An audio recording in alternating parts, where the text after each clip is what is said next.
Hello everybody, welcome back to the Game Muscle YouTube channel. This evening we're going to try and play some Race Room Racing Experience, otherwise known as Let's Make a Fantastic Simulator, which has arguably got some of the best single player, some of the best content and runs really nicely, and let's sell it in possibly the most annoying way possible to make it accessible, or rather inaccessible, and extremely frustrating to stream because nobody knows what to buy, the simulator.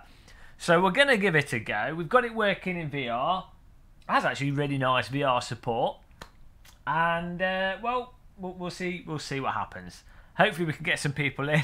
Hopefully we can get some racing going. Hopefully the computer doesn't burst into flames. You never know. You never know. Let's get the game back up. I had it open. I had to close it. So let's get the game up here. Hi, Matthews Block.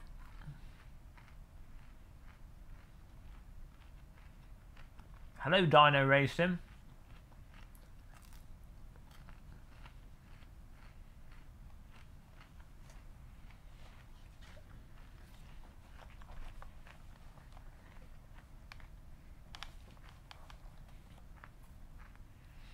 Hello, Ayrton Key.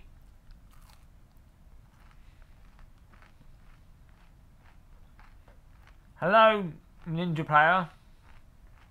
Hello, Robert and Guru. Hello, Daniel Grinnell. Oh! Keep calm and have a cup of tea rolling on the floor laughing. I will. I'll try. I've got coffee. Thank you, Paul. Paul, again, has bankrupted himself. He donates so often. He's rolled over from yesterday's donations. He's mental. Thank you, Paul.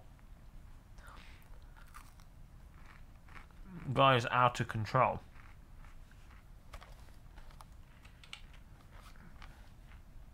There we go. Game on the screen. So, we do have a bit of a problem with the multiplayer here, in that, I mean, you can join a public server, then other people can join in if they've got the content. If you don't have the content, you're kind of out of luck. Welcome, Shiri Shilton, to the channel. Thanks for subscribing. I've got the eyeballs to put on my VR headset. I need to stick them on. They arrived in the post today. And they're a bit smaller than I was hoping for. I didn't check the size of them when I ordered them, so I might have to stick hundreds of them on the front of the Rift. Hello, Joseph W. Oh, what's my mouse not working? There we go. What have we got here?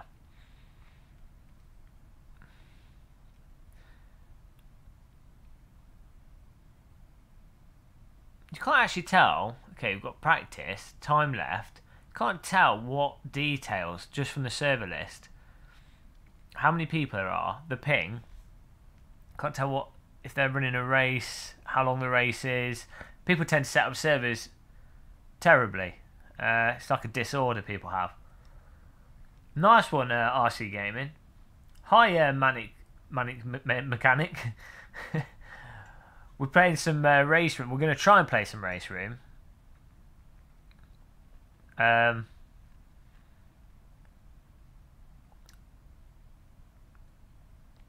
going to try. What is going on here? 2 out of 9 out of 30. AMS für Deutschland GT3 Fun. Okay, let's see what's on this server. Ah, there you go. If you click it, it comes up with more details on the right. So, a lot of the time it's just me being thick. Practice 30 minutes. No. Why? Why? Why would you do that? What is wrong with people? Why have a 10-minute practice and a 10-minute qualification? For some reason, people that make servers need to be all executed. If you've ever made a server, death penalty.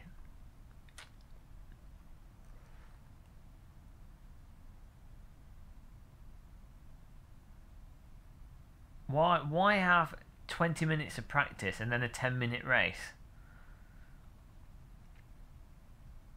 60-minute practice and a 20-minute qualifying, 20-minute races. What?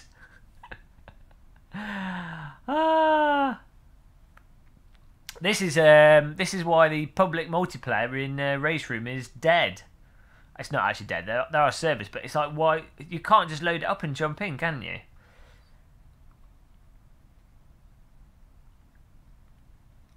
I haven't played much GT Sport, no. What's going on here? 3, Oh! 2, 1, go! Thank you, Robert. Robert and Guru.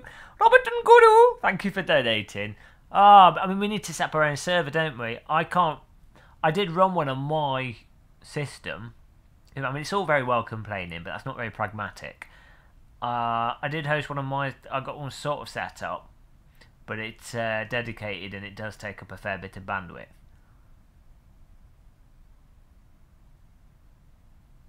Hello, Shadow. Oh, SWA set one. Can you set one up, SWA Gaming? For like 10-minute quali, 10-minute race, rotate through the tracks, maybe the American tracks and European tracks in like what car? What car's a good car? Hello, Yannick Schmidt. Well, thank you, Robert. I'm just having a small breakdown here. Thank you for that. Thursdays, not quite Friday. How much is DLC? Well, this is the other thing, isn't it, with Race Room?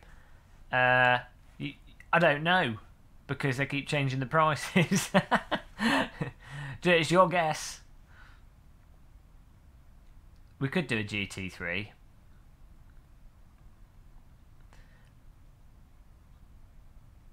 Here we go. Oh, Dub Chain can make one as well.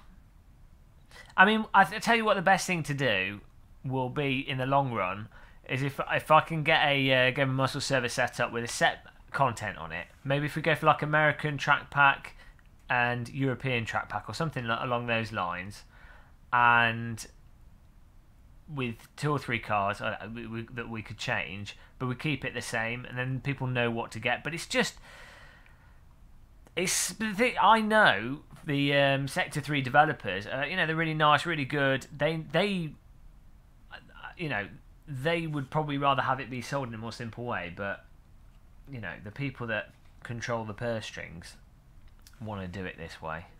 Probably makes more money, so. But it really does ruin it for the consumer, having this bloody microtransaction nonsense.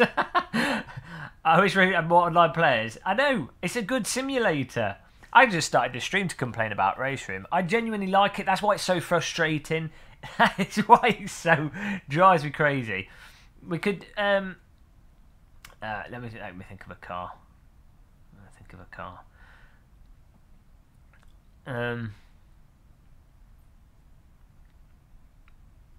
I've driven the old cars a lot. I want to go for something different. We could try one of the new cars, but then people would have to bloody buy it separately. P45 Competizione could be fun. Or we could do GT. We could just do it with the actual new cars, like the Callaway Corvette is really nice. That's a really nice car to drive. So you could do it with that if you've got that, and then the American tracks to do would be Laguna Seca. I forgot what it's called. What's the track that was in that? It's a really good R Factor 2 and R Factor 1 mod track. Hi, Simon Harper.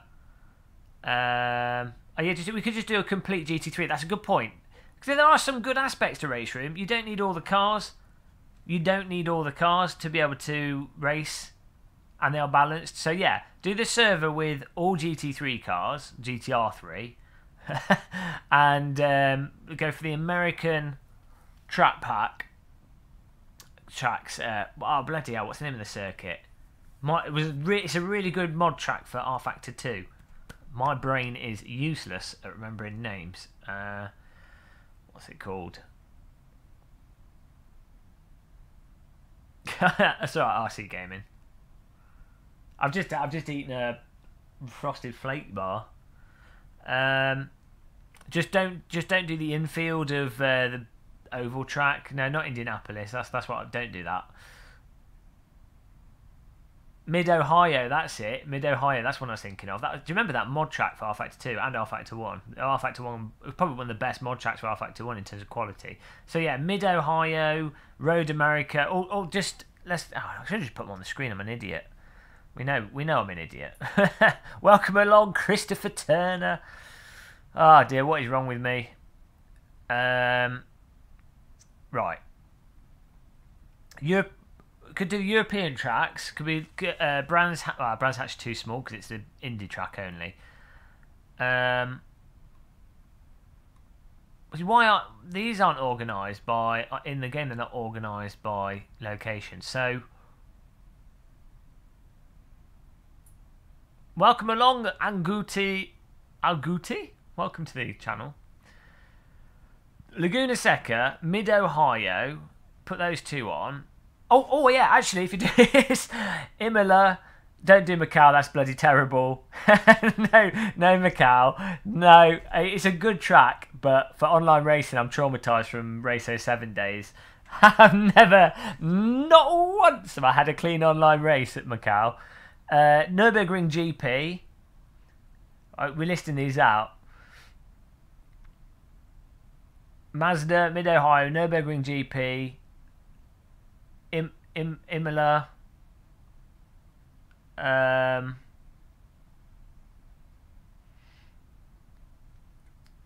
Silverstone, Sonoma's a good track as well. Sonoma Raceway. It's already set it up. Someone else is setting up a server. What's SWA Gaming set up? Red Bull Ring. You know the good tracks. I mean, I'm sure everyone knows what the good tracks are. Let's see what he set. See what he set the server up as. But yeah, one thing you can do with the servers, which is really good, is you can set it up so that you have qualifying and then you have 2 races. So you can have 2 10-minute races, but with a reverse grid for the top 10 drivers, which is amazing. As I say, Race Room has amazing features. Really polished, really good. They just sell it in the most ludicrously irritating way. SWA Gaming says he's got a server up, so we'll have a look. Don't mind me, I'm just going to moan. I've had the most ridiculous headache today. I don't know what is wrong. It feels like I've been... It's all that putting my head in the microwave. So I'm just going to complain. It'll make me feel a bit better. It's all good. Gamer muscle. Thank you for setting up server there, guys. I really appreciate that. I should really have set it up myself. But I have the bandwidth. 3, Oh! 2, 1, go!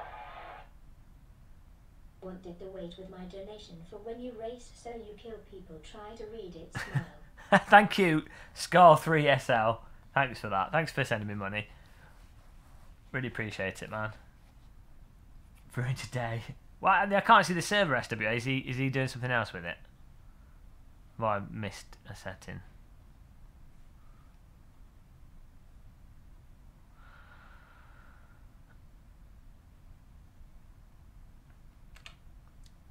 Have you set up a server before? Because if you haven't, you have to remember to open up your ports. Oh, GM. GM online. Oh, no, we can't do that. Is this free stuff? Oh, come on, don't be stupid. Not doing Macau. I'd rather have a bath with a toaster. SWA Gaming, no. I appreciate you setting the server up, but that's bloody awful. That's you've got, and you put practice on for 10 minutes and qualifying and 3 races. What are you doing? SWA, that's not acceptable. It's not acceptable, SWA Gaming, I'm afraid. By the way, this that's just a troll. Oh dear. That's not acceptable.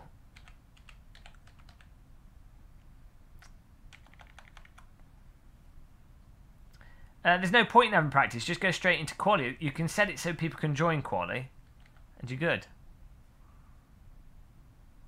You bring a toaster and I'll run us a bath. Okay. Oh dear. You're more demanding than a girlfriend. Well, I'm worse. So I've got a headache, so I'm all right to be a whingy little bitch today. It's fine. That's what we're doing. I want everything to be perfect for me. It's all about what I want. Forget everything else. It's what I want. The world is for me, apparently. So someone else set up a server with amazing settings. 10 minutes quali. Two 10-minute races. Second race in reverse grid for the first 10 drivers. Nürburgring GP, Imola, all GT3 cars, which I know aren't it's GT3, but there's a good selection in here. There's new GT3 cars. I've already forgotten the name of that American track. That would be fantastic. I know I probably should have demanded this before we started the stream, but spontaneity. You don't want to hear that from a pilot, really, or a doctor. Spontaneity. I just decided to cut your kidneys out. Woo! Fuel, tire, and damage off. So, but we're not joining the SWA server. Type gamer muscle. Don't need to refresh. Refresh the this mouse. The battery might be low. All one word. I should type gamer. Nope. Let's go back and forwards. Gravity off. Do you remember FPSs like Unreal and Half-Life Deathmatch where you could put SV cheats on?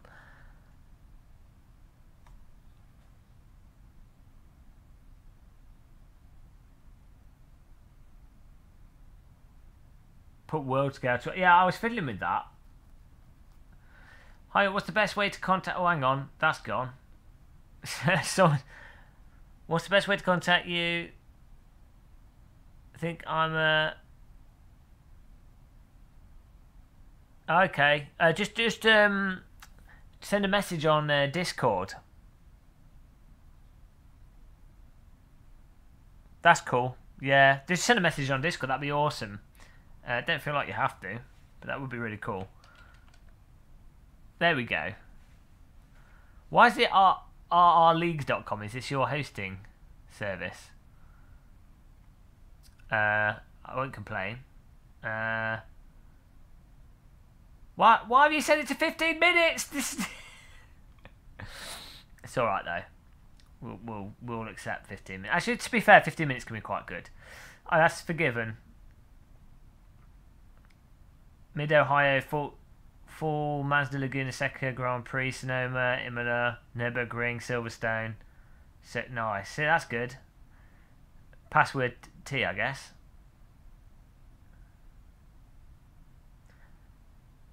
It comes up. Just type gamer space moss or just type gamer. So we'll do that. I mean, that's good. There we go. Thank you so much. Thanks for making up for me being useless. This is awesome. You just totally have to rely on other people to do everything for you, really. I'm just an idiot in a sim rig.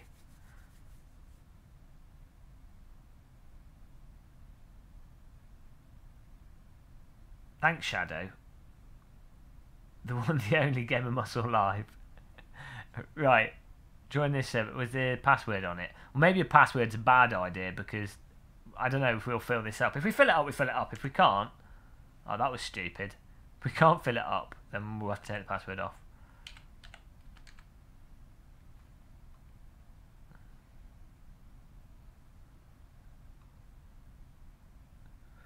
So, I'm going to drive the new car because it's really good. I did a video about it. Well, no, we did it in a stream, didn't we? It's really nice. Failed to join. Session is closed. You might have to set up your quali so that people can join qualifying, by the way. You're a funny idiot in a sim rig. Okay. Well, you know. Why don't all racing sims have... because that would be super convenient. And to be fair, Project Cars 2's, you know, sold on console, and you have to have that on console. On the downside, the dedicated server on Project Cars 2 is not so good. So, you know, swings and roundabouts.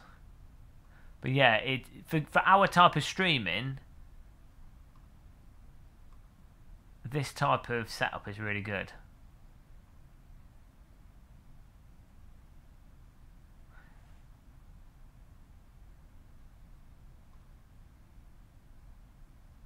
Yeah,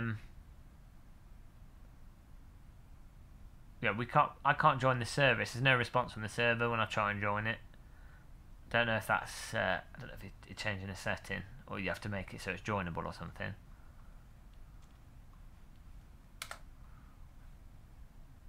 Or maybe you've changed the name, or I don't know.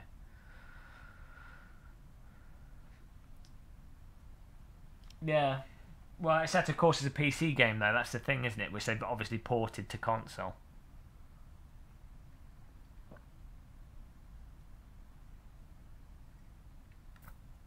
Are we there? Yeah, we're nearly there. Thanks for changing it.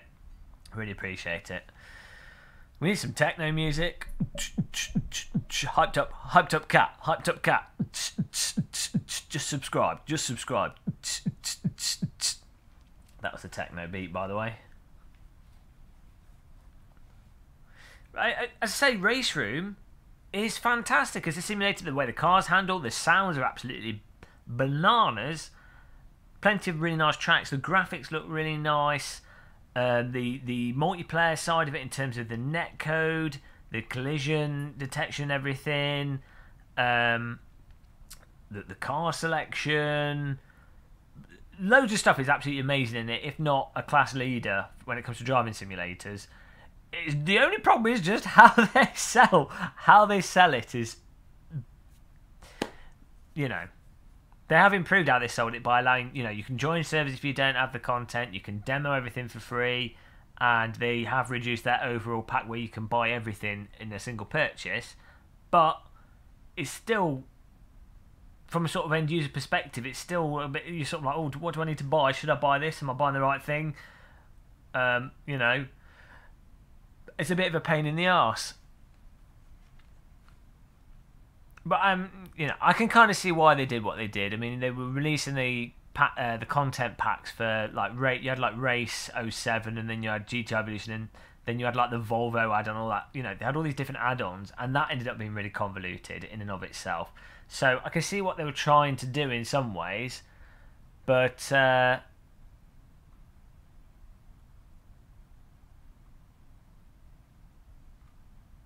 I still feel there might be a better way to do it. What's this about?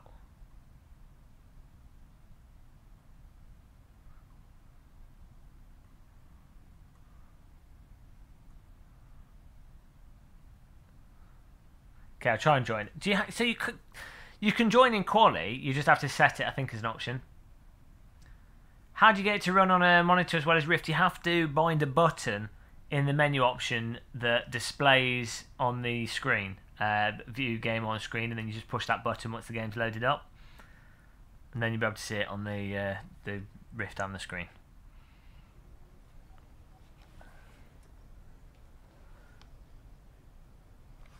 What?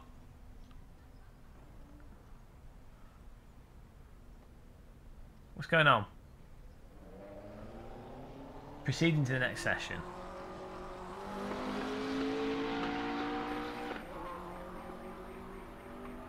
Well, apparently we're proceeding to the next session, but there's nothing on the screen. Is my game bugged out?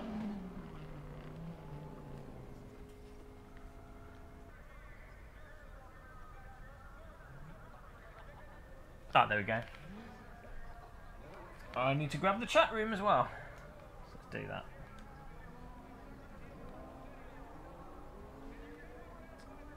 Oh, Jimmy Jimmy in here, hello. Wasn't sure if I'd loaded up the trap from yesterday. How you doing?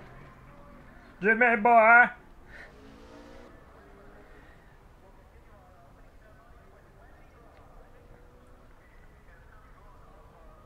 Jimmy's been playing Dirt Rally. I saw his... I didn't watch your video or your stream.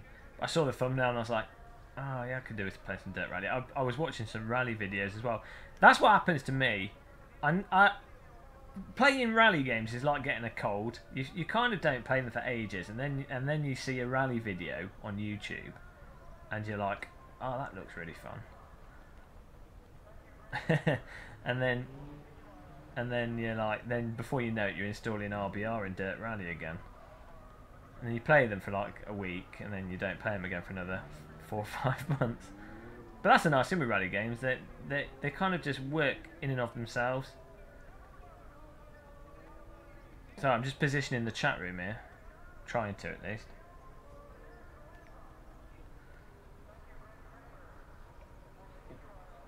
Why is that game so awful? Which game?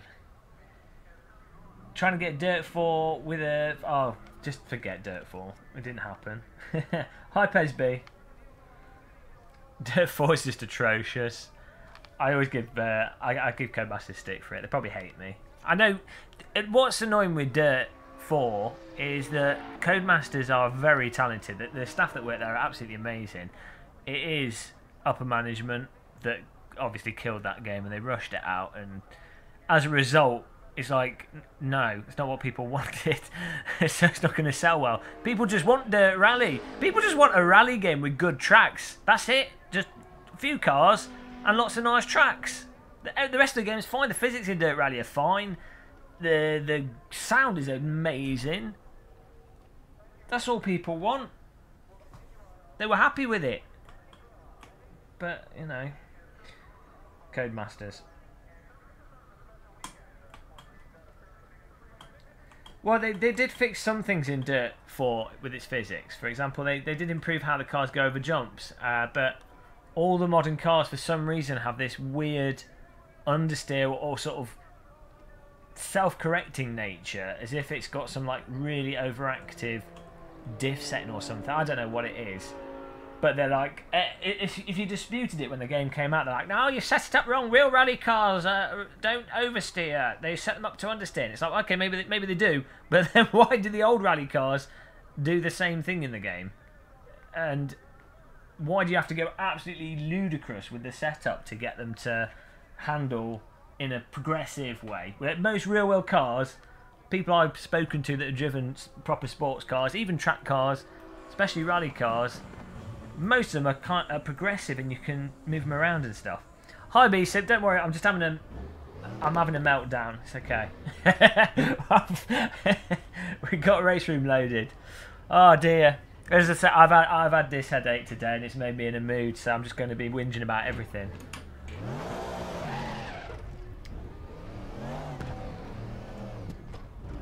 No, Jimmy, rally cars are totally, they're understeer, and they're very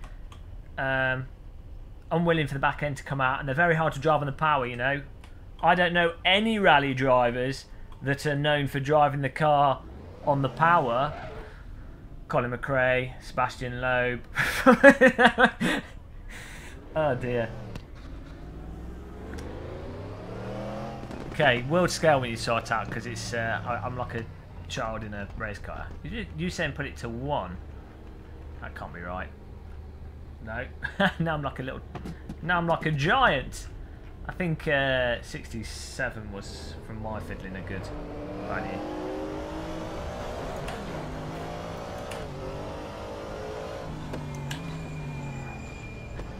Whoop.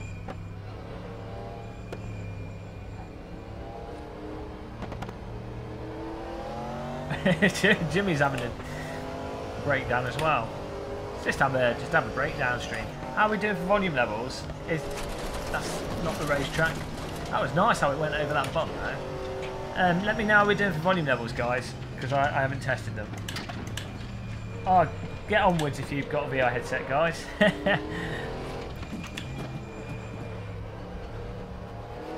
Oh, I better move out of the way. I love this track.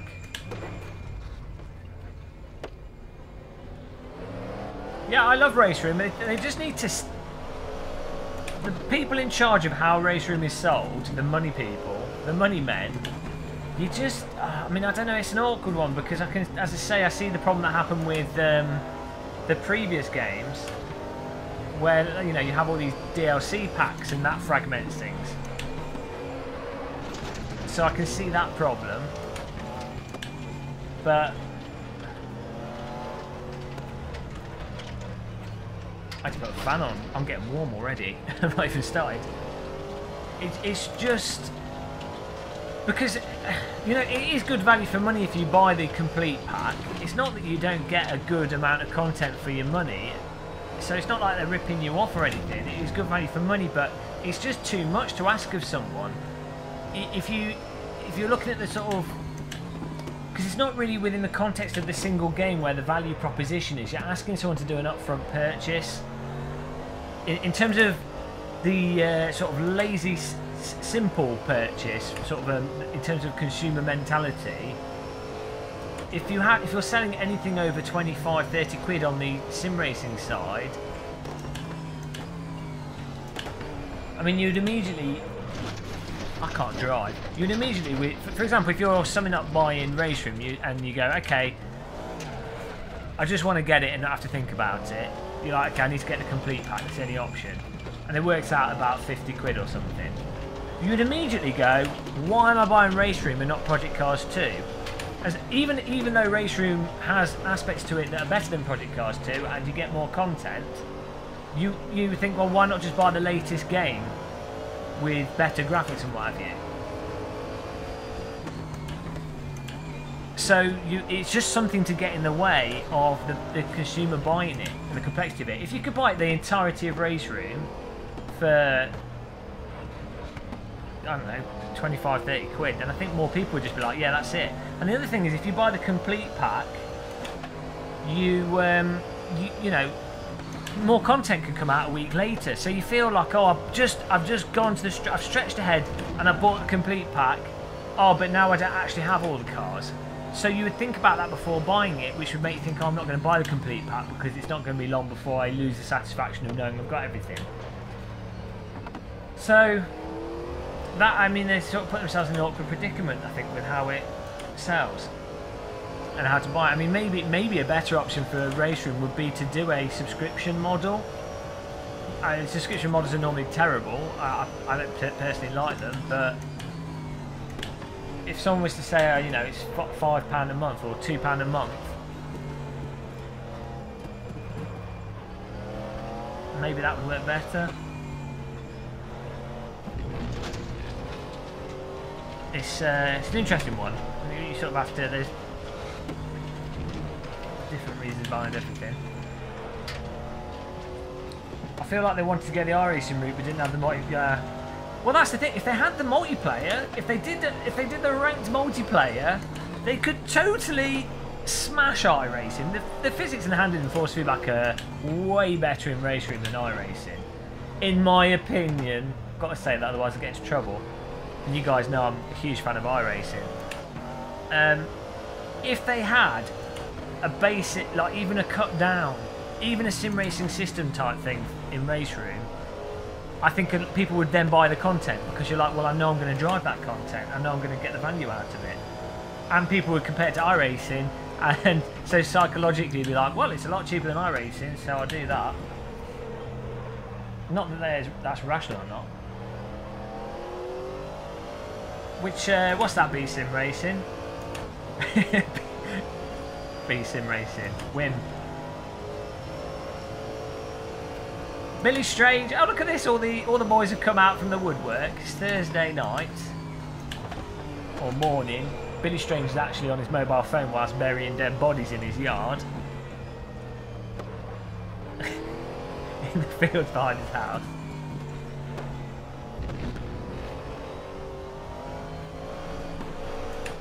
All I knew about GTR 3 is that it's being developed as is with Unreal Engine in Manchester. I don't have any... they haven't even told me anything that I can't tell. I don't think Sector 3 trusts me. They know I'm too crazy. Need to unlock it for quali. Oh, people can't join. Whoever set the server up, people can't join. Or is it full now?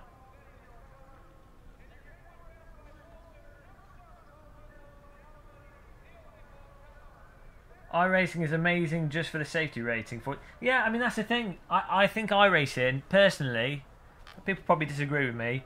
I think the force feedback is terrible in terms of telling you what's going on with the car. I don't think the physics are particularly good, because obviously I'm an expert on car physics. It's in my opinion. You know, relative to all the other simulators and relative to what I believe cars handle like in real life.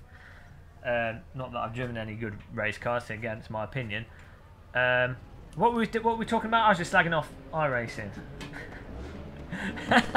Yeah, but the crucial thing with iRacing is the safety rating, the ranking, the online structure.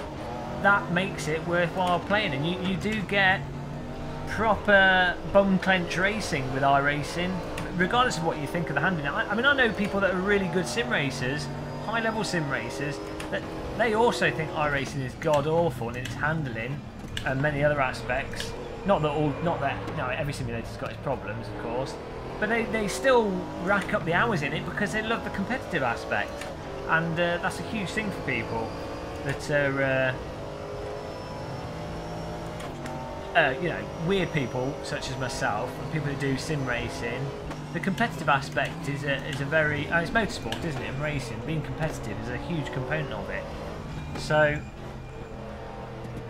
it's a shame that's lacking from a lot of sims.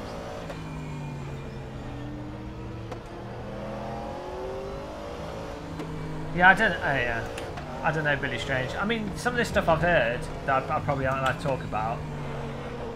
I don't know. We'll see. We'll see. I don't really know that much though, to be honest. Oh, guys, who set the server up? Did you set it so people could join in quali? It seems we've only got like 10 people in here. It might be worth resetting it again so that more people can join. I gave me some videos. iRacing felt like I was racing on ice all the time. No, Phil. I don't think it's like ice, personally. I wouldn't equate it to driving on ice. If you've ever been in a car on ice, it's not like iRacing. Driving on ice is like... it's not like any simulator, really.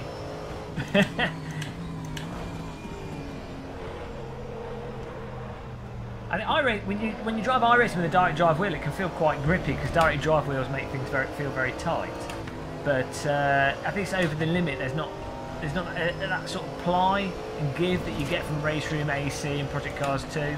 I mean, arguably, Project Cars 2 AC and Race Room, people would say, oh, they've got too much give, gloop, and aren't tight enough. But based on being sat in a car myself at high speed and what people I respect that are fast drivers in real life have said, I would say that was AC, Project Cars 2, Race Room, you know, Richard Burns Rally, Dirt Rally in many ways. I would say that's more on the direction of realism, but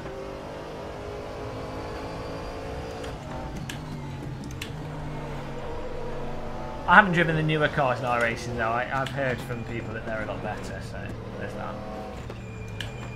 Running a bit wide here.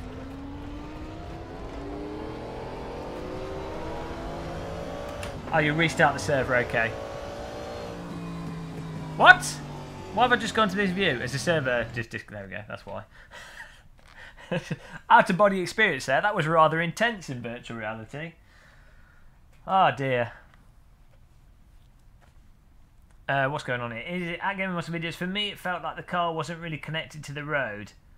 Yeah, I mean, part of that, Izzy, though, can come from how you set your force feedback wheel up. To be fair, I often got that feeling when I used to play iRacing with a G25.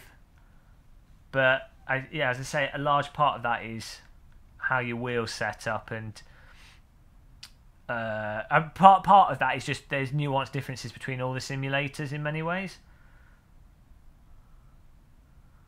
But I don't I don't think you get that. The force feedback in iRacing gives really good self-aligning. It's super aggressive self-aligning on a direct drive wheel, so much so you sort of want to calm it down a bit. That's the back, the way the car pulls the back in automatically, and it also does the track texture and what's going on with the suspension fantastically well.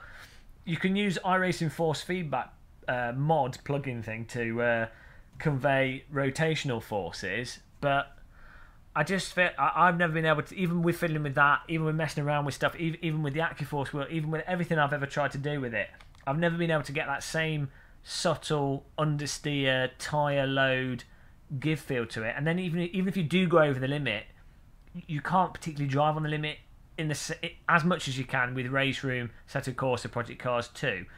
It seems like the sim actively punishes you for that. The server's being reset, Burned H. So, yeah, well, if you watch, there's a really good video I watched recently, actually. It was posted to Reddit Formula 1, right? And it was about how Michael Schumacher drives. Obviously, I'm not Michael Schumacher, and I don't think most sim racers are. But that's something to aim for as a driving technique, is the whole balancing the throttle and the steering, modulating the throttle, and balancing the car from feel out of a corner to get the maximum power. You just can't do that in iRacing. I'm sorry, but that's banned. The physics in that game do not accommodate that type of driving, because you don't have the feel there to do it, and the cars don't respond to that type of input. Whereas in AC, you can do that. I'd say in Project Cars 2 you can do it, but it's probably Project Cars 2 is probably a little bit too spongy. So you in most cars you can kind of just stick your foot down with the throttle in Project Cars 2. Race Room you can do it, I think, mostly. But yeah, I just complain about Race Room. Don't mind me. Race Room, iRacing. We're not allowed to talk about it because I don't know. It triggers me. Head in the microwave again. SimRacing, I love them all, but iRacing still owns me. It's still my boy. He's just addicted to the competition. That's what happens, though. You build up your rank. You have, well, it's like the poker thing, though. In terms of that drug of tense, close racing that forces you to focus. iRacing, if you're just someone just jumping in, you don't have you don't stream and have people that will join at a similar skill level.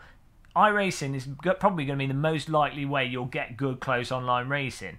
So, that's just the reality. That and SimRacing system. SimRacing system is fantastic. But, yeah, I just don't like how iRacing handles. And there I was banned from all iRacing events and meetings. If I go to America and bump into iRacing guys, I'll be like, oh yeah, that bloody British game of muscle, we don't like you. What were you saying about our simulator, boy? That's how they talk in America. Type game of muscle. Okay, we're back. We're back. No. Jamais muscle. Jouer muscle. Just bought the Pro Pack for Race Room. It should be. If it's not, then you should write a firm... I can't write my own. Write a firm letter is what I was going to say. A strong worded letter. Let's drive the new car. Do we drive the new car? Do we go for something else that I've not driven? Let's drive the new car. Callaway Corvette. It's a really nice hand. It's a little bit bland, but it does handle nice. Lucky we all like different things. Well, I don't know. I think it'd be handy if we didn't have any racists for a start, or xenophobes. Maybe it'd be nice if everybody was into critical thinking. Possibly be nice if people weren't into fundamentalist religion as well. So, I mean, there is a benefit to generally liking somewhat similar stuff, I would say. But yes, variety is the spice of life. So long as everyone agrees with me. That's what I say. Love your French impression there. Kaliki Freet. AMG. AMG? Oh, is your favourite car? I get you. I was going to say AMG's not a simulator.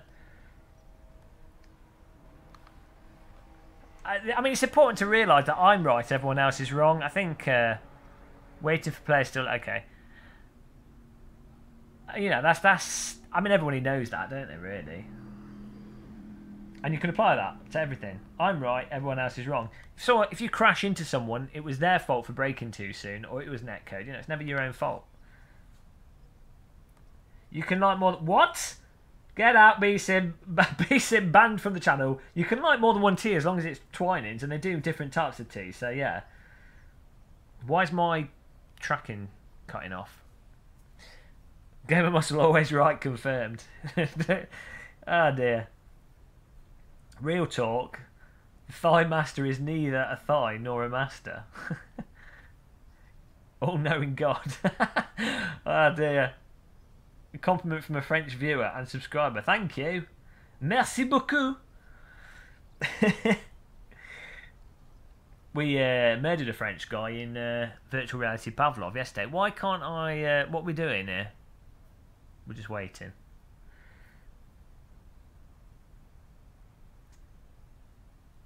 It's a nice view. This game seems to be running nicely in VR, with the Rift at least. I mean, it runs alright with the Vive. The asynchronous space warp on the Rift is fantastic, and I definitely recommend the Rift over the Vive at this point in time for VR headsets for sim racing, just because of asynchronous space warp. At the end of the day, having stuff run smooth is more important than slightly brighter screen and wider field of view. Pavlov's good. I don't drink Twinings either. Oh dear. Skull 3 SL needs to be... He needs a lesson in tea making. Is he? Gamer Muscle Videos. I have a confession. I don't drink tea. Oh, bloody hell. Just start with a small cup. Start with a small cup of tea and work your way up.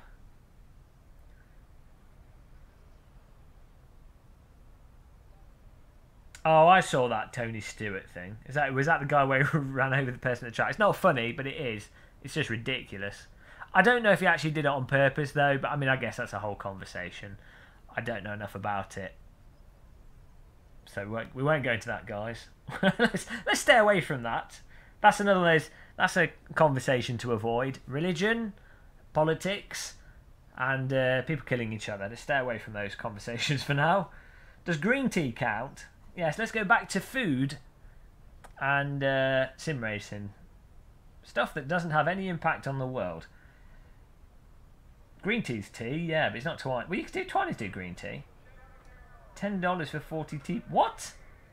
Never going to Canada. You get bitten all over by mosquitoes in Canada. Canada is a beautiful country. I think you've got a bit of a mental government as well at the moment, or you did have briefly. I've not been following Canadian politics too much, but some friends of my family are from Canada, and they were really nice. Canadians always seem really nice. Deep down they're evil, but on the face value they seem really nice. Now Canada looks like a really nice country from what I've seen of it. I'd love to go there one time. Preferably not get eaten by mosquitoes though. That'd be my reason not to go. I don't like mosquitoes. Give a shout out to Billy. Hello Billy. Had a pop. Oh, Billy Strange doesn't drink tea. That's it. Bury yourself in your garden.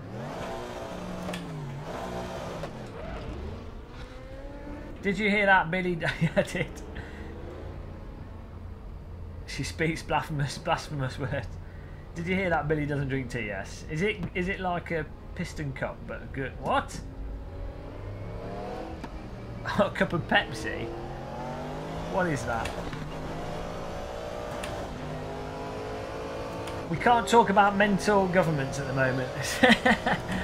Oh dear, UK politics is just hilarious. I mean, it would be absolutely hilarious if it wasn't for the amount of homeless people that's gone up in the last 8 years. It genuinely is so depressing, unbelievably depressing. Jesus Christ, and just what a bloody mess. So it's hilarious, but God, it's depressing. It's not even... people seem to be overly concerned with Brexit, which obviously is an issue, and how it's being dealt with is a total mess. But really, the government for the last 10 years has been absolutely raping everyone, and they've been getting away with it. It's... oh God. Bath with a toaster. Let's not talk about it. Let's focus on let's focus on the important world of sim racing. It's more enjoyable.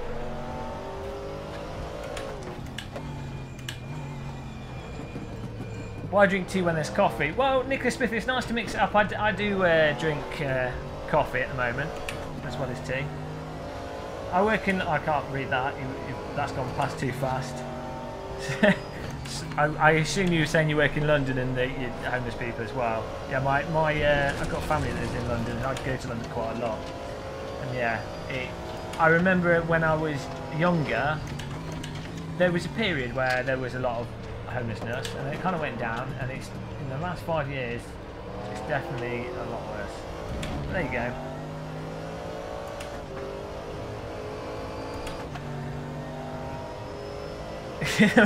At least it's entertaining in terms of what is it? Who's that comedian in America?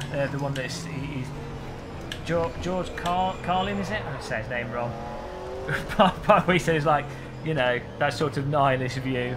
If you kind of take that view on it, you can watch the world burn in some ways. But I think that's kind of depressing. I kind of want to be optimistic in many ways. I think there is stuff to be optimistic about. You know, peace has generally improved. Let's not talk about politics. People come back from work, you know, they want a nice chilled out bold guy in a sim rig and some nice sim racing action. What's been happening in sim racing? It's a nice distraction. French politics not really better. To be fair though, if you live in the south of France, it's bloody beautiful.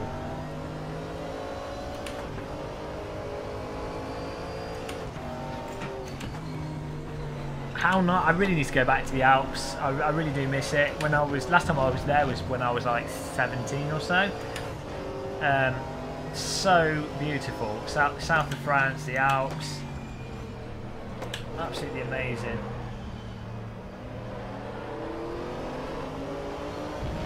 It's a shame in England, if you want hilly terrain, you kind of have to go to Scotland.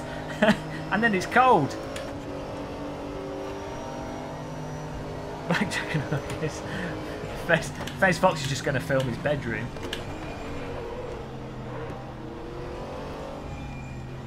Billy Strange Father Chris. Actually, if Billy grew a good healthy beard, bleached it white, maybe. Has Father Christmas got an American accent? I've never thought of that. Or has he got a British accent? In my mind, Father Christmas was, I don't know actually. Never thought about this. Never really thought of him as being English though. Maybe he's like ethereally multinational. I've never thought of Father Christmas as being Indian though, or Chinese. So, you know, inherent baked-in racism of myself. My preconceived notion of what Father Christmas is. It's kind of like that whole Jesus thing. People don't inherently think of Jesus as being a black bloke or a dark-skinned guy. And to be honest, if he did exist, which he probably didn't, if he did exist, he probably wasn't that white. But we can have an American Santa Claus in the shape of Billy Strange. Ho, ho, ho! Merry Christmas! That was mine. Isn't German? German Santa Claus. Guten Tag und Merry Christmas, bitten. Although, actually, no, I could see that. Yeah, I think he is because yeah, I know I can see that. Yeah, I don't know where the Santa Claus meme arises from, because obviously you've got like the Coca-Cola Santa Claus thing. And, you know, I don't know, there's a sort of mishmash of the whole Santa Claus meme of who Santa Claus is. This car's nice. It's just planted, it's not particularly complicated. It's nice and smooth, nice force feedback. Don't mock the German that just donated. You get additional mockery if you donate. That's a donation bonus.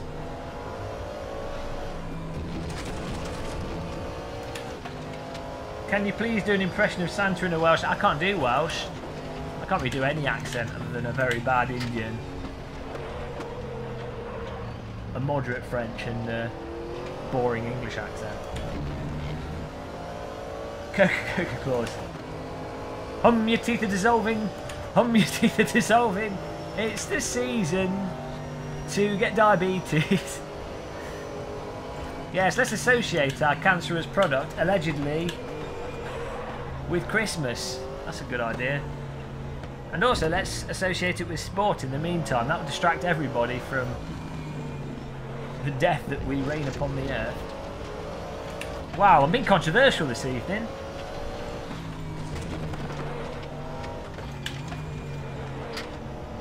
That's it, we've lost Coca-Cola as a sponsor.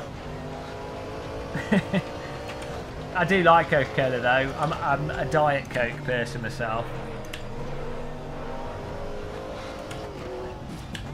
I have to say that, otherwise I get done in by the Coke agents.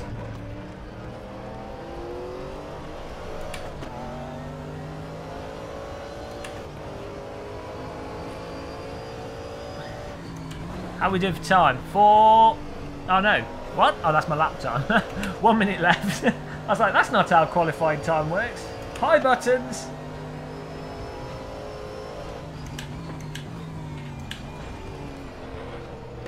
Are we good? Are we all good with volume levels and everything? Game is running fantastic, and this car's feeling great. Looks great as well. Really nice cockpit details here.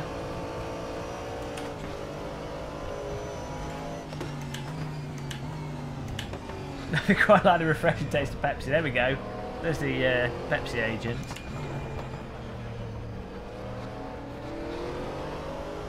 I missed the 7-Up adverts. They were good.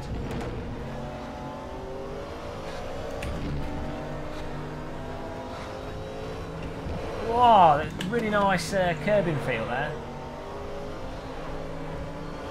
Not over the top. You have to edit, if you are playing this with a direct drive wheel, or you intend to, you have to edit the INI to remove a bunch of things actually to make the force feedback not rip your wrists off.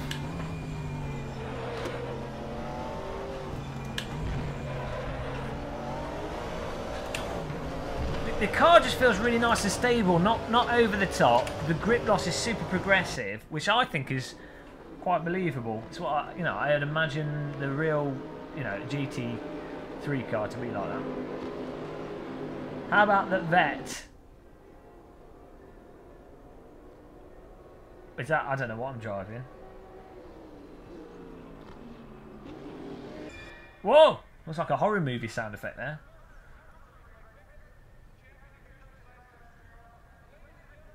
Porsche became a muscle. I only say that now. Instead of Porsche, I would just say Porsche just to wind people up because it gets people so angry.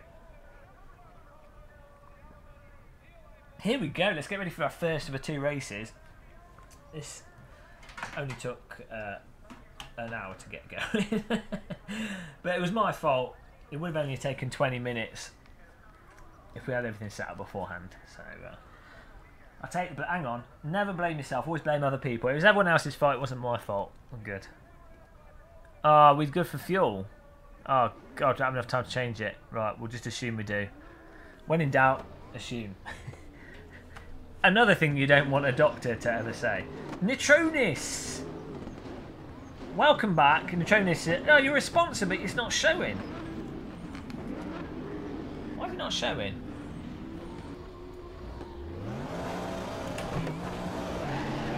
Have you changed your account? That's weird. Welcome back.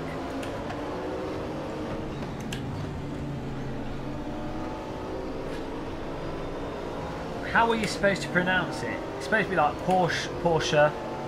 But it's like you don't actually say the E on the end, you sort of just finish it off. That makes sense. Oh, okay. He's now a sponsor again. Oh dear. That's popped up. There we go. Big Ben. Thank you.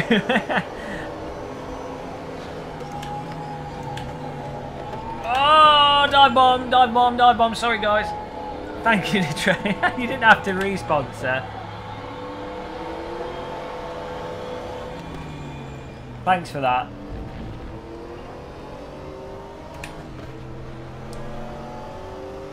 Thank you. Really appreciate that. You didn't have to.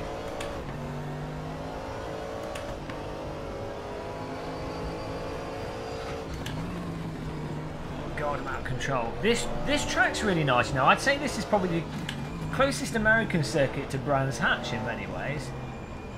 It's got plenty of grass. It's nice and windy. I always assumed when this was in R Factor 1, because I used to play on the Bros McGann Trophy server, I always used to assume that it was a fictional track, because it has that kind of flow to it that I expect from a fictional circuit. A glorious 7th position, of course. That's my place in life, really. You know, I'm never going to be the best at anything, but I'll always be a healthy 7th. Always be slightly better than average, but not amazing. That's basically everything I do in life. You know, I've just accepted it. Whoa! Whoa! Nice catch for Rossi. That was cool. Oh, Jesus, missed the break point. Did you see how he properly shopping trolleyed that and then pulled it back? Really nicely done. Oh, I'm missing some of these chat messages here because they're a bit long. Sorry, guys. I can only see 2 messages at a time, so I have to choose between looking at the chat message and looking at the racetrack. This is running really well, though. We've got the what's it called? Oculus Core 2.0 Oculus Dash. I'm capturing a borderless window using a Chrome plugin chat room, and I position that in front of me, and that's fantastic. Working fantastic. The game's running fantastic. I mean, I do have a 1080 Ti, but this is all working very well. Extremely comfortable. Looks great. I mean, look at these details at the side of the track. I would definitely say, though, I was doing a lot of testing with the Vive in VR, and the Rift certainly does a better job of smoothing things out because of the asynchronous spacewalk. I do find with Race Room, what happens is sometimes you get frame drops on the Vive, but the Rift with its spacewalk really does a good job of smoothing over them when they do happen.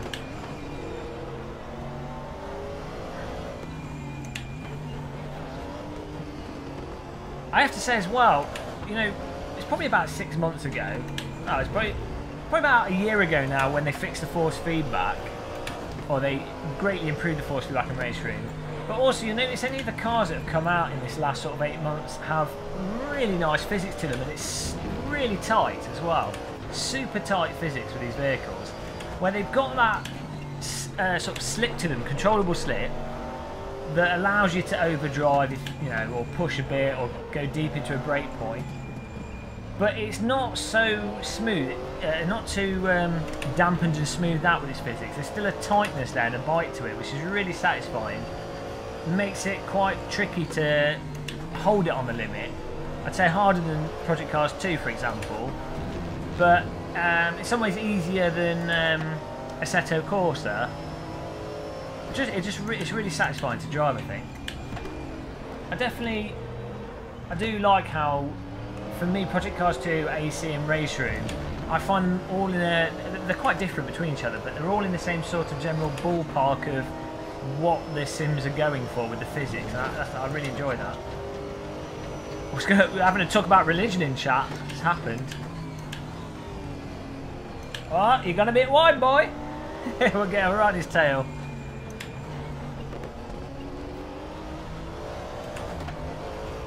I need to put a fan on. I'm cooking it. I had the heating on max because it's bloody freezing in the UK at the moment. And then as soon as you start driving with the SimRacing, with the direct drive wheel, which is it's on fairly strong at about 13 Newton meters or so. Start baking. How long have we got here? 9 minutes, 15-minute race. Great driving by the car in front. We are catching him. He keeps going a bit too deep. Who is it? V. Rossi. It's Valentino Rossi. He's put his motorbike aside and now he's in the race car. I'm not going to go for the overtake there. It's not worth the risk. Try and push it up the inside. He went to block us a little bit there. Oh, he's got a kangaroo on the side of his car. It's Aussie Sting. Alright, go around the outside. Whoa, we got another car. Just went for a move and he's just put himself on the grass to avoid driving into us there. I'm not sure who that was. But was it Bern Hebelson? That's rather unfortunate. Is there 3 GT3 cars? There might be actually. But you can just buy one GT3 car and then you can race with everybody. So, I mean, that's nice, but one thing you'll have to do is you will need to have the tracks. That's the one thing. So if I was going to buy race room content, I would just pick up all the tracks, buy them in the track pack and then buy them separately. Or buy a starter pack that has tracks in it and then buy the tracks after that. You have to work out what's bloody cheaper. It's infuriating. But once you do that, then you can buy the cars individually. Well, there you go, Sector. Actually, that's a good idea. Jesus. Sector 3 need to do a complete track pack. Just do a complete track pack for 15 quid. 20 quid. Especially who gives a crap. They'll probably sell a lot of them. Listen to my advice, it's terrible. But if they did a track pack with all the tracks for like £25 and then you just buy one of each car that you want and that'll be a lot cheaper or a lot less confusing and people wouldn't resent buying new cars because people kind of perceive new cars as DLC, but that would remove all the complexity of joining any server really because you'd be like, oh okay, I've got all the tracks, I just need one car. I'll buy the one car I happen to like and you can test them for free. Why they should... Whoa! Okay. It's not the racing line, Bob. So, yeah, I would suggest that to them. Probably won't want to do it. Probably end up costing more than doing one of their other packs, but I think that's a good idea. If they can do it for under like 20 quid or something, or like 19.99 for all the tracks as a special, that'd be really nice. Yeah, that's the other thing. If you're going to buy race room content, buy VRP from the race room store. Again, that's another aspect of it that's just annoying. Oh yes, I want to buy it. Oh, I've got to go to the race room store, buy VRP, then buy it in game. Of course, you know that. I guess it's a way for them to get around the Steam. Because Steam take 30%, so I guess that's why you save 30% if you buy through the race room store. So as long as Steam don't know, but they keep it there as a loophole, so they probably shouldn't complain. I bet Billy, 5th pack, I don't know what's going on. Don't worry, we'll crash just before the finish line. 5 minutes left to crash and go back to 7th.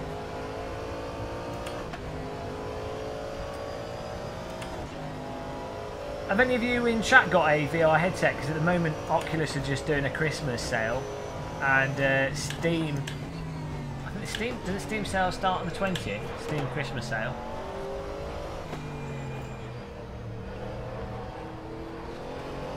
Seventh in spirit.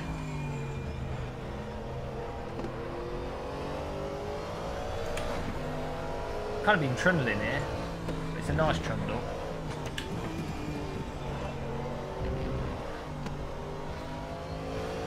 Only PlayStation VR.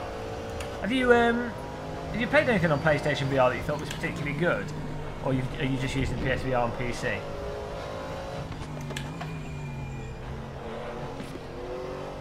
Because I did have I bought PlayStation VR before I had PlayStation, but no, I just ended up selling it because I couldn't be bothered.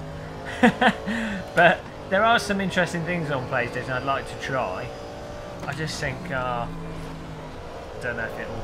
And when you've used the Rift and the Vive, it's like when you use mobile VR after having used Rift and the Vive. It's just disappointing. Team Rift for the win. Hang on. I think that might be C. Darling in 4th place. No. It's a back marker.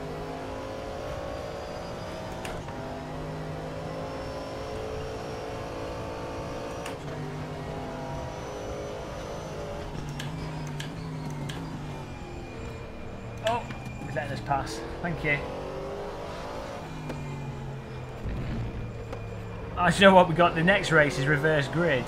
It's on the same track. Maybe we probably shouldn't have done 2 races, 15-minute races. That's why 10 minutes probably better. But the person that's running the server, if you're still here, do you think maybe we could just move to the next track after this, because that'd be more exciting. I just realised we've got the 2 races with reverse grid. So I think that's a good way of doing it if the races are just 10 minutes long. But if the races are 15 minutes, then just one race on each track's better. Is this 911? No, this is the Callaway. I don't even know I don't know what it's based on. So it's a Callaway. Is it a Corvette? I'm terrible with these cars. Callaway Corvette. Oh dear. I need to get a car book for Christmas and learn. There's so many bloody cars now, I can't keep up with it. Yeah, I think that'd be good. C7, there you go. I think that'd be good, dub chain. Oh, if you can move to the next track. If we go to Nürburgring GP, would be really nice as the next track if you can do that. I don't know if that's a pain in the arse, but that'd be really nice. I love that circuit. And I think with these cars, it'll be nice close racing.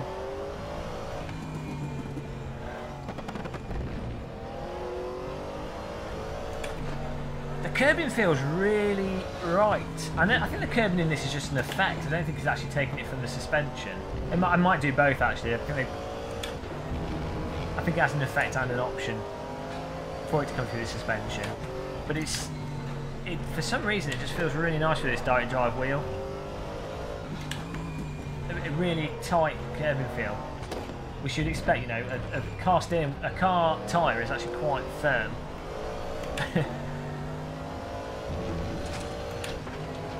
Festbox so damn tight. It's the hypnotic nature of this circuit.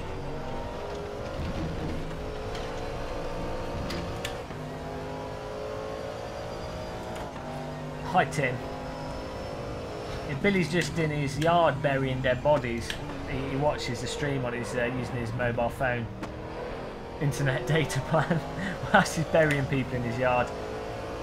I'm jealous of Billy's garden. He's kind of got my. I would have your garden.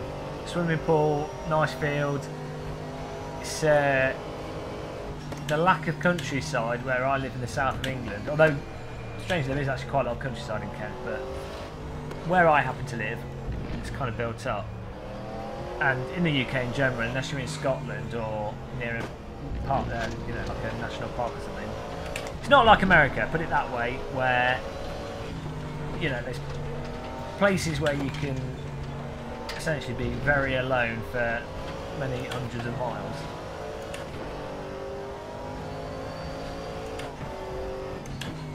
But Billy's garden certainly looks nice for his dead body burying business.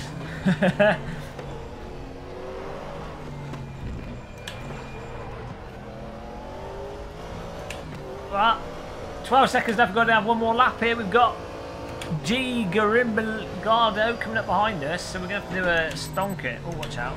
Shift protection. We've got to get on it here. We might lose 5th place. High random call sign. Well, it depends where you are in Kent. I'm quite close to London, so it's just London extended, really.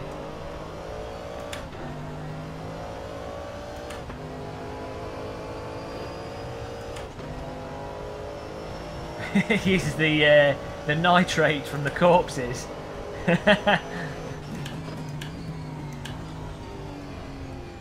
Billy's burial service. If I have a persona as a down-to-earth sim racer, they will never catch on to the fact that I'm a devious serial killer. My little white picket fence looks so innocuous. No one will suspect the bodies buried beneath the soil.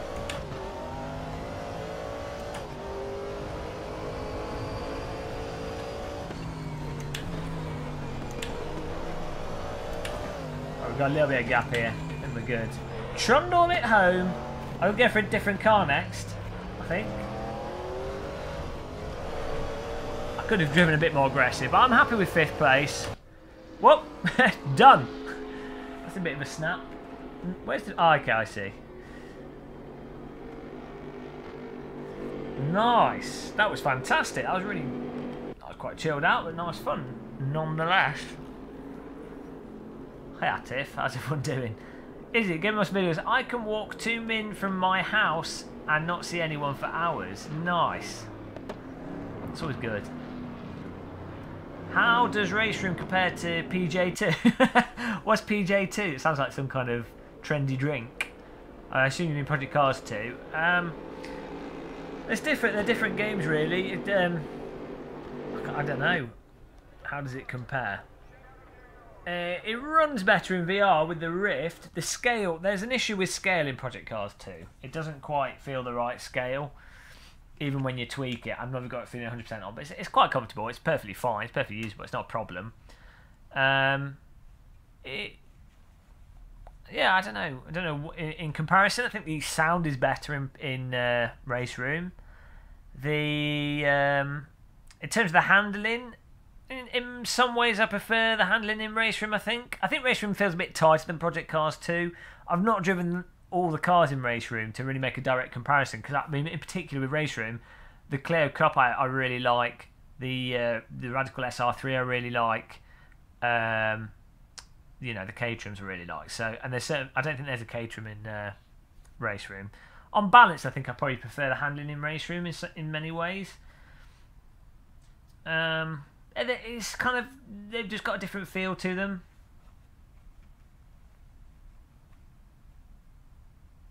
The server's just been reset, so you guys can join in.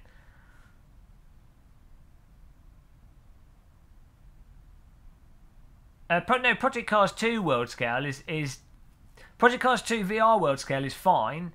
The trees in Project Cars 2 have really big leaves on them, which gives the illusion that the world scale is off. That's what I think is going on. Because in your mind, the way you sort of gauge scale in reality, from the way I understand things, from doing art, but you look for cues as to what's big and what's small. So that's why if you look at an image with a person in front of something, you'll go, oh, that thing is this size because there's a person in front of it, because you have a reference, a sort of biological reference for how big a person is in your mind.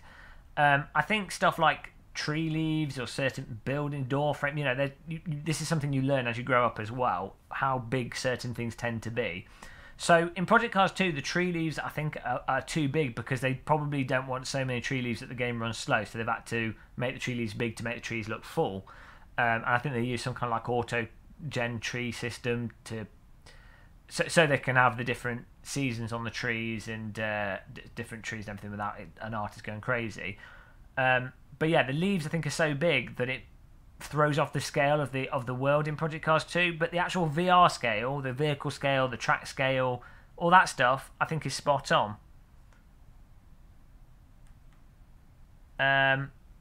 So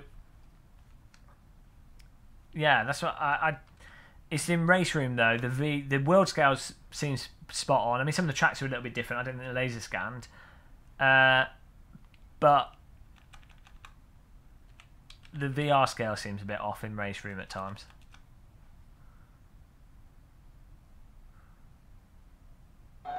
Oh, yeah, Yannick Schmidt. That's either Jewish or German name. Thank you.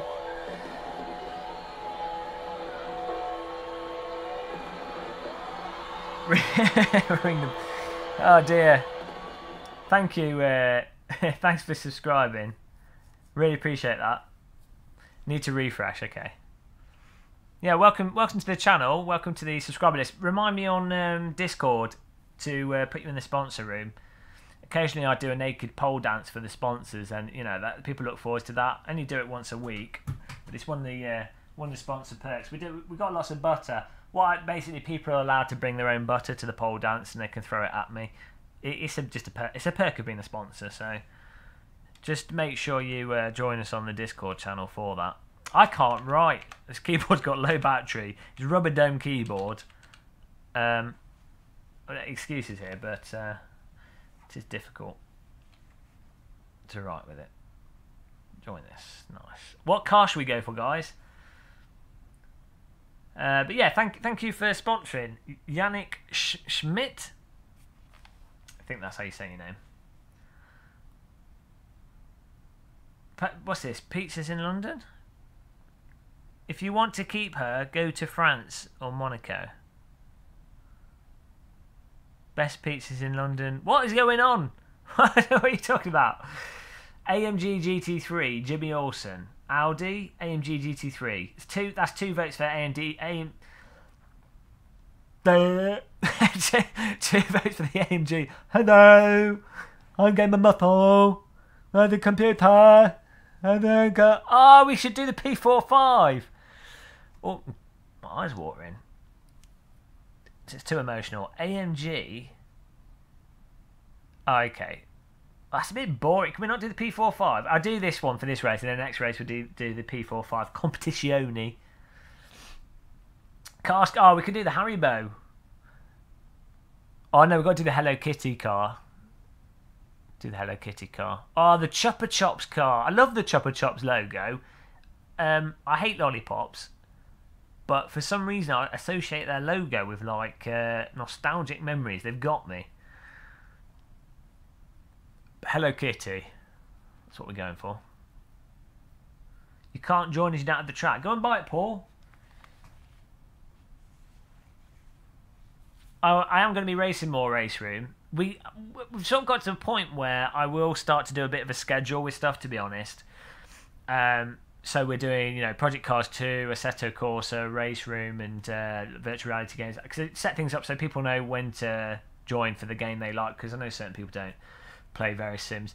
And I probably will have to do some iRacing just to talk to myself. But also for the close racing that comes with it. And the viewers that want to see an irritated, bold guy play iRacing.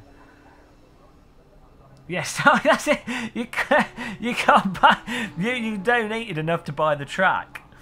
I could buy you the track with your donation money if you want to join. Why don't you preemptively, instead of donating to me, preemptively just buy the track now and then take that off what you would donate to me? There you go. Sorted. Oh, look at this. See, Sector 3 have done a fantastic... Oh, look at that. That's see that there? That knob? That, I believe, is for the brake bias. And, oh no. Maybe the green knob is. I don't know what that's for. Because I remember seeing this in a real... car when I was at a racetrack once. The guy had a brake bias knob just at the side next to the gear stick, and I was like, "What is that?" And he's like, "Oh, it's for the brake bias." I was like, "Oh, okay." Didn't realise it would be there.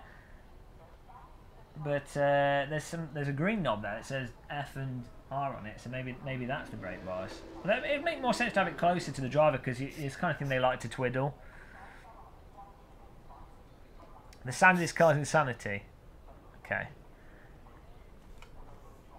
I think we just our qualifying's going. We better get a lap in here. So put this on the floor. Yeah, brake bias is a large knob. Oh, so there's Huskerville Engineering can capitalise on that. They can do a big brake bias knob. £400. No, actually, I don't think Huskerville Engineering have. I think their prices are actually quite fair for the quality and engineering they put in their stuff. I don't think it's actually bad. But you know, there are people that do sim. Some of the companies out there. Well, I mean, you have to factor into the price is the fact that they are very niche devices. You know, they have to pay for the R&D and everything, so that factors into it. But you know, you get like those handbrakes that are like £1,000 and you're like, well, you know, it's kind of just a handbrake. If you had the chance, would you do the Gumball Rally, and what car would you drive it in? Of course, I would do the Gumball Rally in a Skoda Citigo, obviously. What would I do? I'd quite like to do it in like a Caterham or something, you know. It would be horrendous, but I would.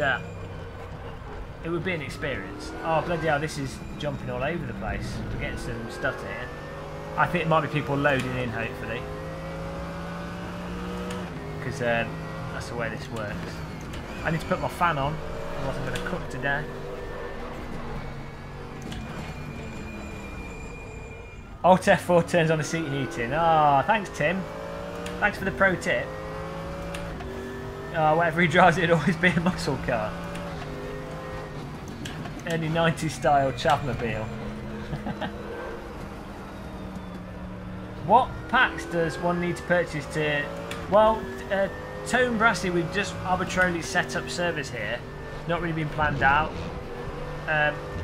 We will... What I'll do, after this stream, I'll sit down with whoever's going to set up servers for us. Someone said after Christmas they might go set something up, but we'll discuss it in the Discord channel, and then we'll work it out for a set of, you know, different tracks and certain cars, so that we can have something that people can join in conveniently with, and then we'll be able to go, okay, tonight we're doing race room, and people will just be able to jump in. And the nice thing with race room is you can have a ton of cars in a race, and you can also have it automatically cycle through the tracks, so it's very convenient once you've got it working set up. Oh god, massive stutter coming around there. It's uncomfortable. Do you remember when Vauxhall Novas were everywhere? No, I don't actually. I do remember when Ford Mondeos were everywhere around about 2000 to 2004. Everybody had a Ford Mondeo because they were this sort of generic company car. Ford Mondeos were the company car, and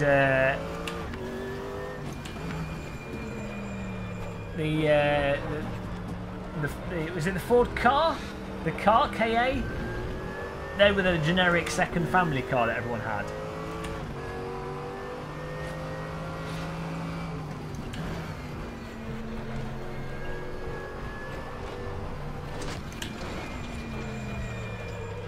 I remember quite a few people owning old Minis as well.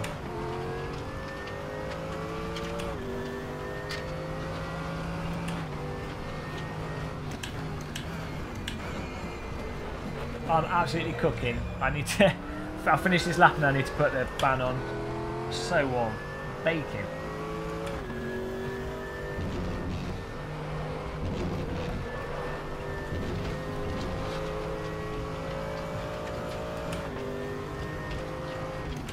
Someone just... oh, hello. Martin Shepley. Welcome to the channel. Thanks for subscribing. Join us in the chat room. Is race room more realistic than Assetto Corsa? I tend to stay away, Pura and Run, from that whole realistic argument, because the thing is, driving simulators are all pretty unrealistic. Like, it's hard to say it really. They're absolutely amazing driving simulators in terms of technology, in terms of modern realism, realist art. They're bloody extraordinary and incredible and fantastically realistic, and you can learn skills from driving sims that you could put in the real world. You can have the steering be very close to the real world, you know, VR, everything. Very realistic in many ways with lots of the simulators, but at the same time they're very different from reality, and in many ways nothing like reality for a multitude of reasons. So in general I tend to stay away from the which is more realistic argument. But, having said that, I'd say that AC and Race Room are both sort of in the same ballpark of realism, to be honest. And the way I quantify that is probably different to other people, in that I'm not looking for like oh, do the tyres heat up exactly like the real world tyres, or does this car do exactly the same real world lap times, or does this arbitrary aspect of the setup affect this thing as it would with the real car? Personally, I don't care about that because I'm not going to actually drive the car or use it as a one-for-one analogue with a real car. What I look for in a driving sim and what I consider to be important when it comes to realism is, do the cars allow you to do the general approach that I believe, and maybe I'm wrong about this, but what I believe the general approach is for the real world car. So does it have a sort of moderate amount of controllable slip to it? Can you power out of corners balancing the throttle, and is that a way that's actually beneficial for the driving in the simulator? You know, the sort of base characteristic, and I would say with most of the cars in Race Room and Assetto Corsa, I think, especially the newer cars in Race Room, anything that's from the last year, I think they have that base characteristic, you know, for the most part. And same with AC. There are differences between the sims in terms of what's forgiven and what isn't, what you get from the force feedback and what you don't. But that's kind of my thing. Right, let's put a fan on. I hope that answers your question. I think many people that like AC, you would also like Race Room. I think if you'll have to give it a chance. It is different, but I think. Oh.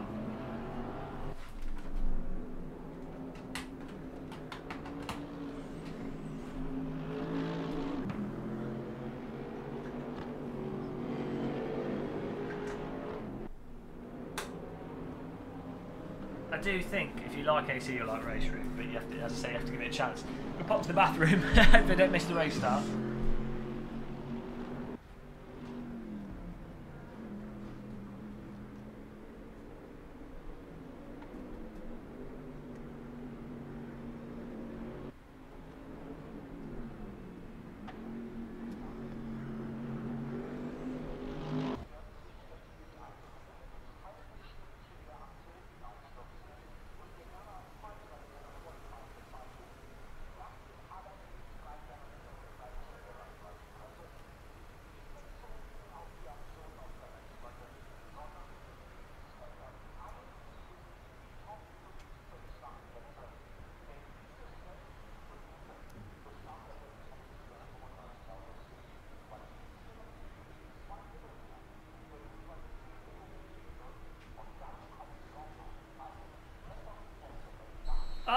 Gotta be quick.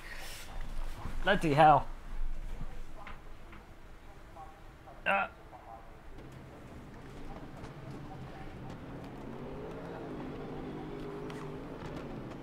I've lost the chat room. No.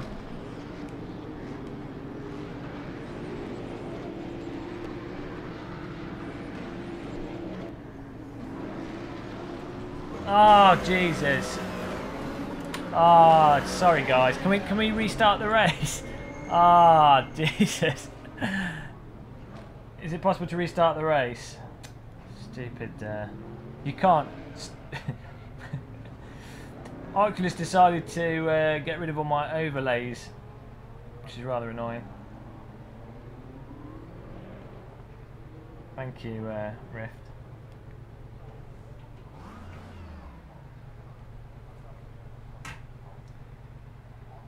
There's a vote restart, isn't there, as an option?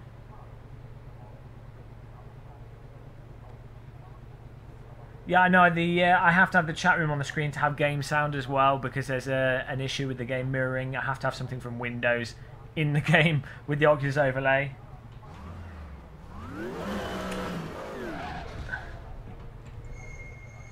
Oh, thank you. Thank you for restarting it. Sorry about that, guys. Oh, is that can't you just restart the race as an option, or do you have to restart the server? No, I'm not complaining. I mean, it'd be interesting to know in terms of setting. Totally. Oh dear. It's all about me. Totally spoiled.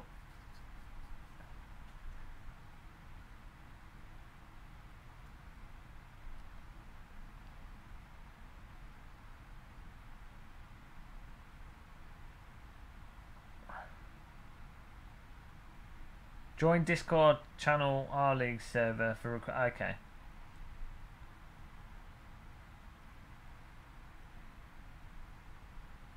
I can't actually use my mouse in Windows with this. Even if I Alt Tab, I can't go to my second monitor. So I can't do any of that stuff. Actually, I might be able to do it within the Rift, but I don't want to. No, I don't want to do anything that might cause an issue. Once we finish streaming, I'll date you up. Just type a message to me on Discord.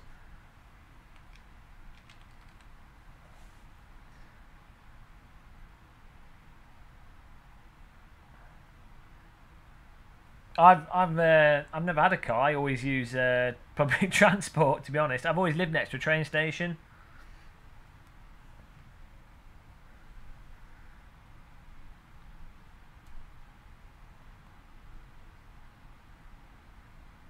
I do. I drive my family's cars occasionally, but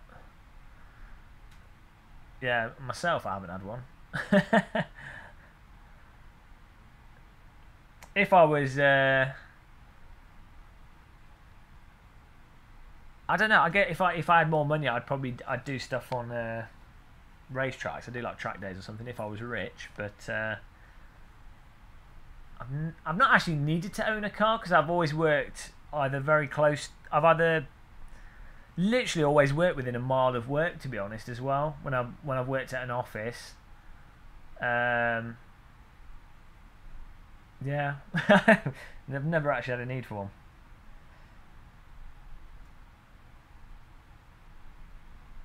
I sold a Corolla T-Sport. Let's get on here. As I said before, though, if I was going to get a car, I would pick up a Skoda Citigo and just trundle along. What were we driving? The you want to drive the AMG GT3. There we go, with a Hello Kitty car.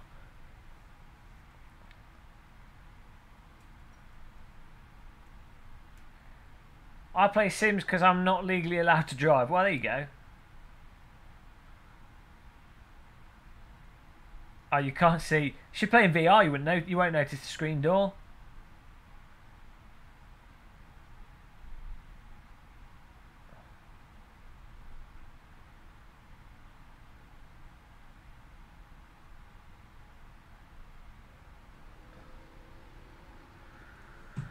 Look at these marshals standing around. So that's nice. Animated pit crew and what have you. There's a lot of details in the race room.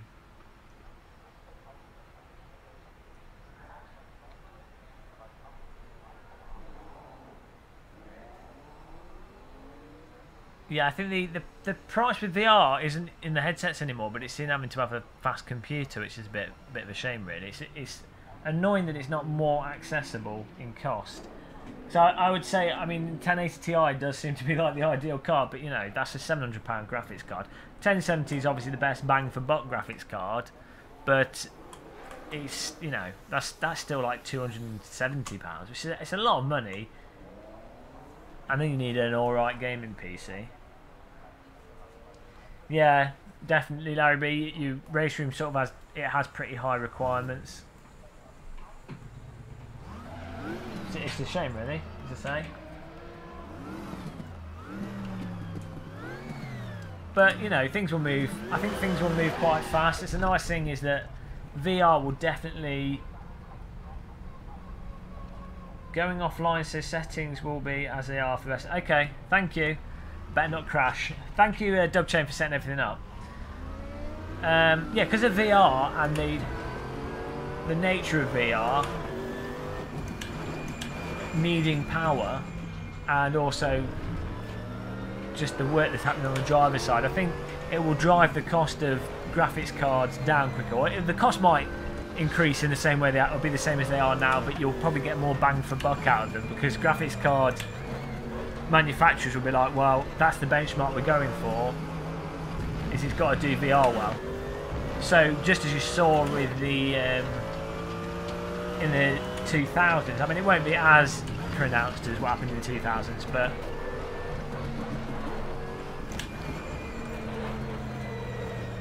at least graphic card manufacturers will have something to actually go for, whereas for the last 4 or 5 years it's been 1080p, really. I mean, 4K's kind of come about, but hardly anyone really cares for that. It's not really a driver.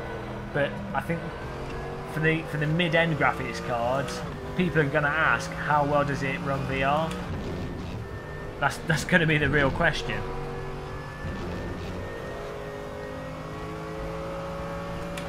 At £350 for the headset's not too bad though. I think you get good value for money for £350, especially if you like VR titles as well.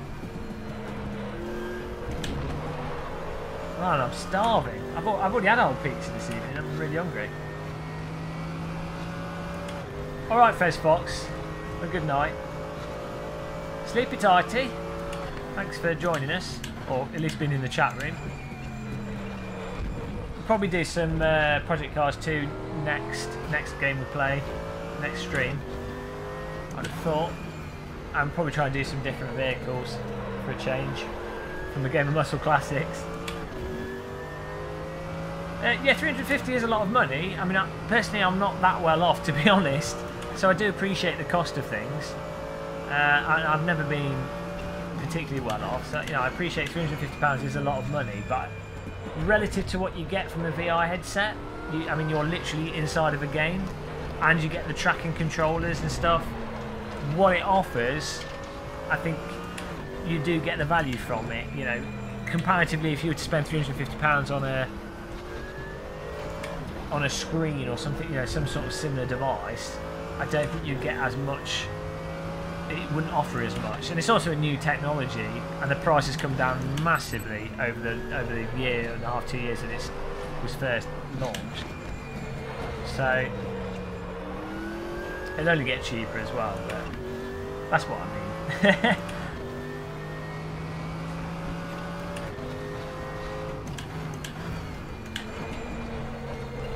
Everyone gets raped by tax, but at least it's spent on good things.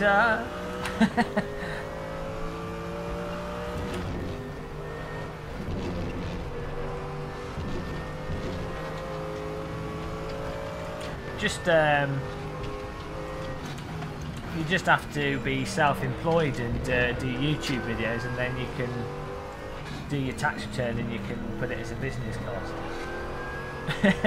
then you're sorted.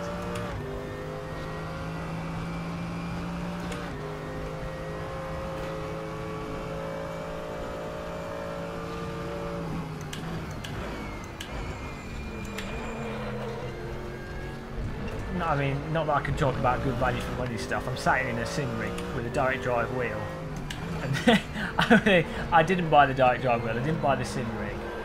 I did buy the Rift initially, but then I was sent one as well. What else? Pedals, I didn't buy them, so you know. But as I said, I didn't always have SimRacing equipment sent to me to review or to be sponsored and what have you. So I really do appreciate the cost, because gaming is pure entertainment. So it's a lot of money for just entertainment. It doesn't really have a direct practical value to it, so that in many ways makes it more expensive if you don't earn a lot of money.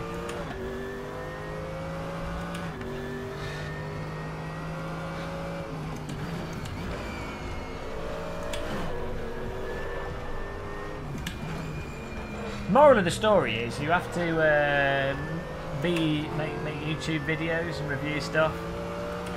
If you that's what you need to do in life.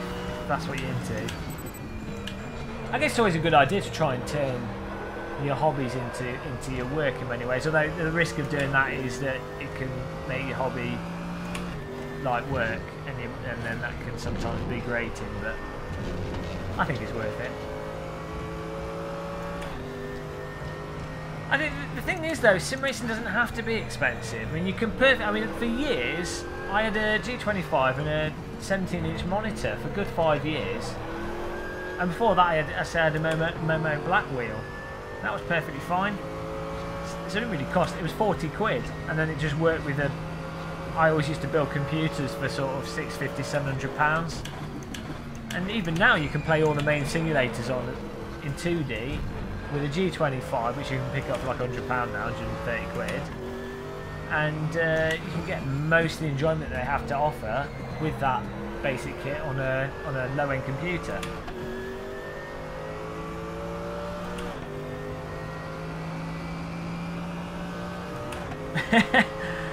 Yeah, but you I think another advantage though with SimRacing kit outside of the computer, which devalues quickly, stuff like a T300, which I bought with my own money, and my G25, and my first sort of bits and bobs I put together, that maintains its value. So you know you can eBay it, so that's not completely lost money, but you do have to have that money up front.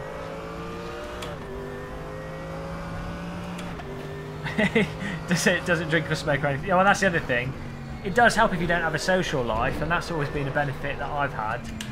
You know, if you're a bit of a recluse, drinking costs so much money.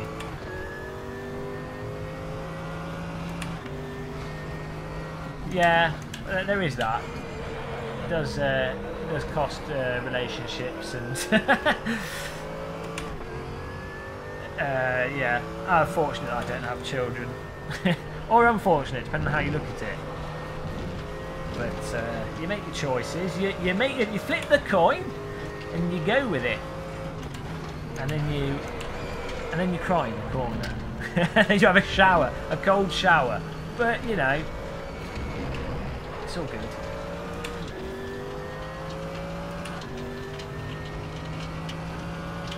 I think that, yeah, like you said, the cost, what value do you get out of stuff in terms of time? And that is one thing with gaming. If you are getting a lot of time out of it for that value, then you know it is good value.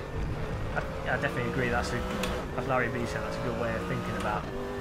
A good way of thinking about anything that's when it comes to entertainment. What is the sort of value per hour? Don't buy games in the Steam sale, because yeah. 5,000 games and I've only played 2 of them.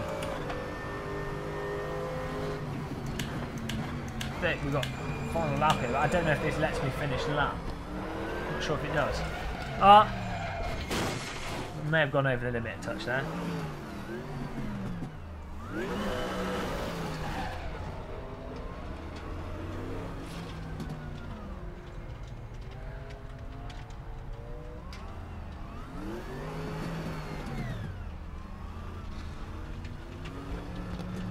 How did you try direct drive wheel? What do you mean?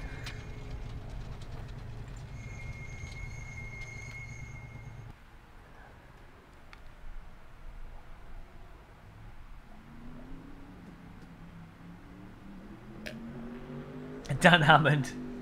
It's okay. I love driving into walls. The curse of the dam.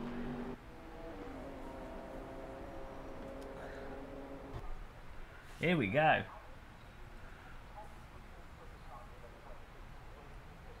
It seems to get the right amount of fuel for the race, regardless. I can't actually see. 13 laps. Yeah, that's nice. That's convenient. Qualified in second here. I don't know how many cars are on the grid.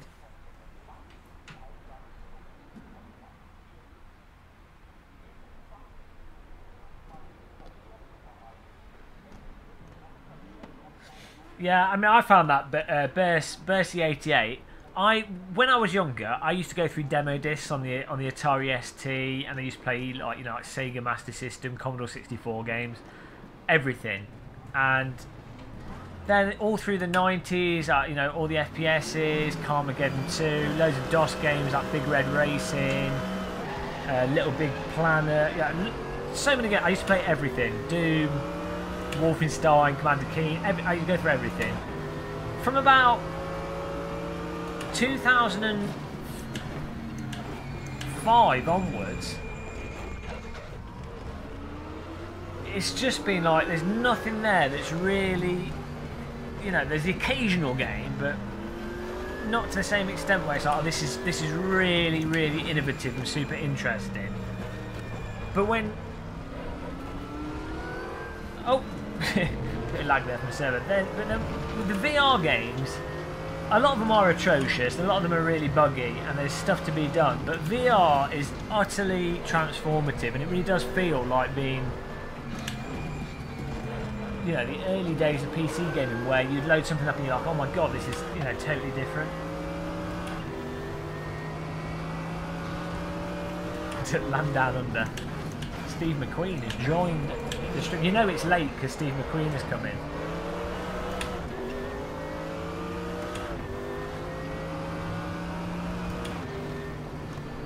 It's Bern Hebbleson in front of us. Who always, whatever the simulator, we always have him in front of us. I need to put the shadows on though because they don't seem to be working too well. Well, the contact shadow. There you go.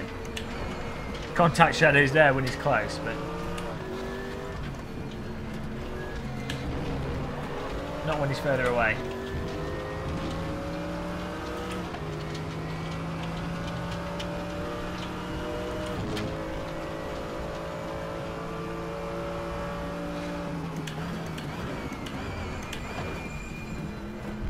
Yeah, well, I mean, in terms of the realism aspect for driving sims, yeah.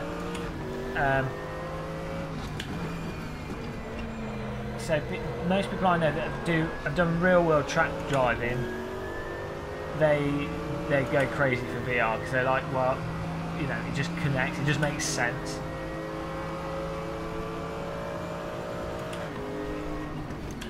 The new camera, it's just there because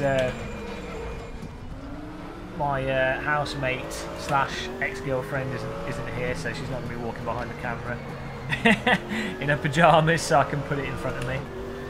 Because behind me is like a door to the room. Ah, oh, Bernard Ebbleson, you beast. He's faster in this.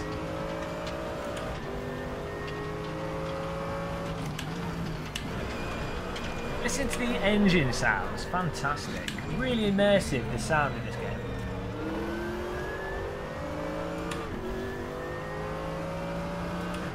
Really strange the exception to the rule. Hello, Red Dwarf. It's cold outside. There's no kind of atmosphere. I'm about to crash into Bernhebbel's sun. I need to watch through Red Dwarf again. And the new seasons and what have you. I know the new seasons aren't that good, but I need to watch them more.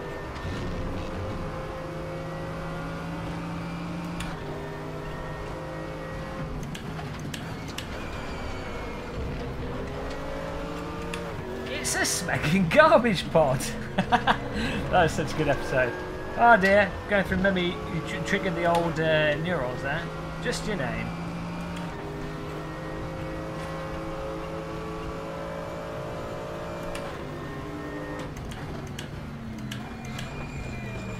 Fully charged. The YouTube channel with Llewellyn Bowen. Is that what you're on about? Robert Llewellyn Bowen. Crichton from Red Dwarf. I assume that's what you're talking about. Hi, Green? Graham? Green? Do you remember the one-liners? What about the Rimmer world? He's Arnold Rimmer, sir. We've never seen using garden trimmer, sir. Oh dear. I think that's how it went. It's like a 15-year-old memory there. That's like been played off the gramophone in the head.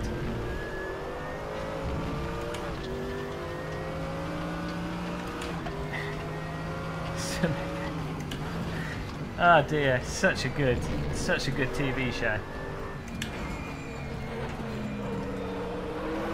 Ah, oh, Bernard Ebbleson, you absolute beast! How's he's turned into Tom the Dentist. Without him laughing being much grimmer.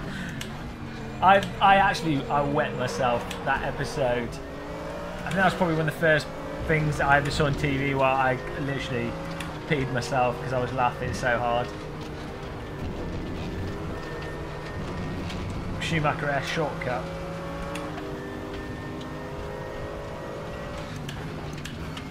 We got to start pushing here because Ben Ebbleton's making a mockery of us. Look at this, it's fantastic driving though. It's nice to have someone that's the same pace as you in a game.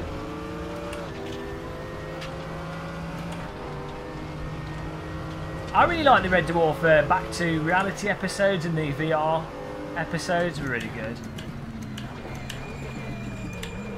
And now it's like that in real life. Oh, what was it? Oh, what was he called? Where the cat gets turned into I'm Dwayne Dibley. Dwayne Dibley. Oh dear. I know why it's the BBC won't take the same sort of risks on stuff as mental as that.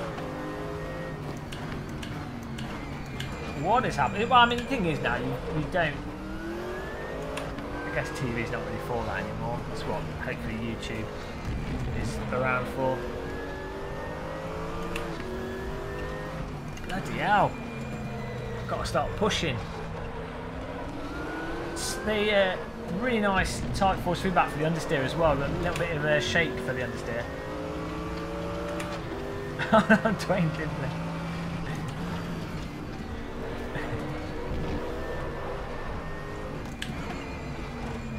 Oh, bloody hell! Come on. Still got 8 minutes.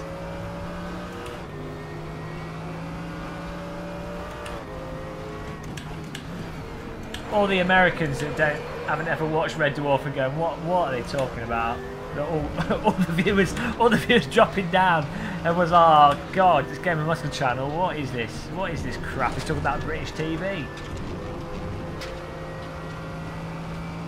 Yeah, I thought the new episodes were okay. They're just, you know, they're never going to be as good as the original ones, just due to the writing and the fact that I had both writers, and they would have been absolutely dedicated to it. And as is the case with all TV shows, like you see with Game of Thrones and any TV series, typically it's always like the first 2 or 3 seasons that are really good, because the writers have had those first 2 or 3 seasons in their head for years before they manage to get the stuff made, and then they get those made and they're like, oh crap, now we've got to think of something that can continue it. It's very rare that you have a TV series that gets better, with, you know, continually improves. I mean, yeah, Whip 40 Towers was good, but the key thing with that was I think there was only 16 episodes, because they made a thing of going, well, you know, this is what we do, and that's it. It's not run it into the ground. Watch out! Leaves the back end there. How we do it? 6 minutes. still just noodling behind Burns boy.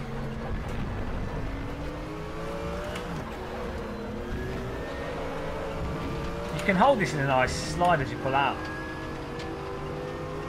I don't know what that is. I don't think so. I'm struggling to read the chat here whilst pushing a bit. Sorry guys. I've only got 4 brain cells. We have to use them wisely.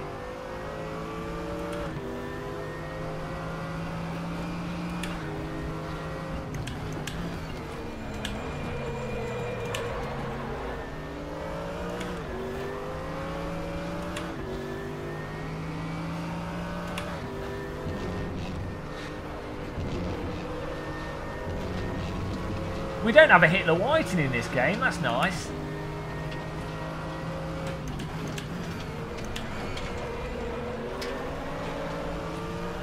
"5 minutes. Start. Go super aggressive. Sorry for missed chat messages, as I say. Can only read them on the straights now. You can hear the stones coming off the tyres when we run wide a bit, which is cool.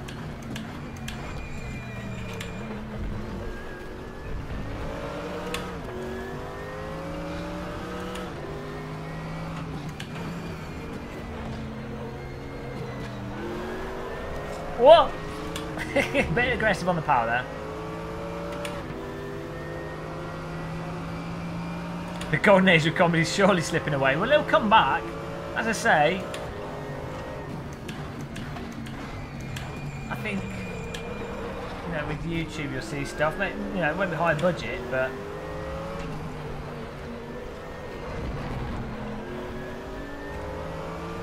I think there'll be a sort of renaissance of absurdist comedy.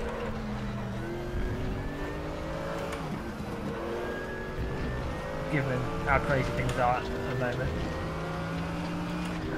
Every time I get closer to him, he pulls away again. It's like trying to race a bar of soap here. Keep slipping out of my hands. Don't bend over to pick it up.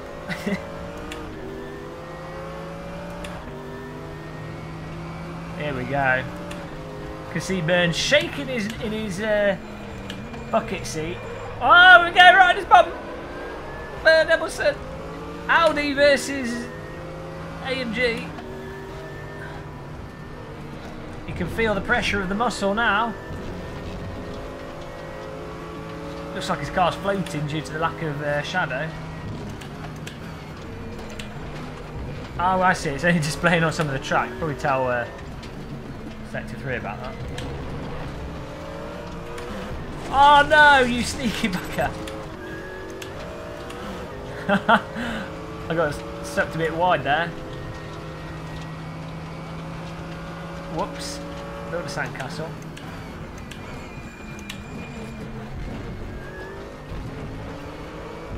I think the suspension is done particularly well in this game. The way the car rides over the bumps and how the car feels planted but it's still moving from the bumps feels really realistic to me.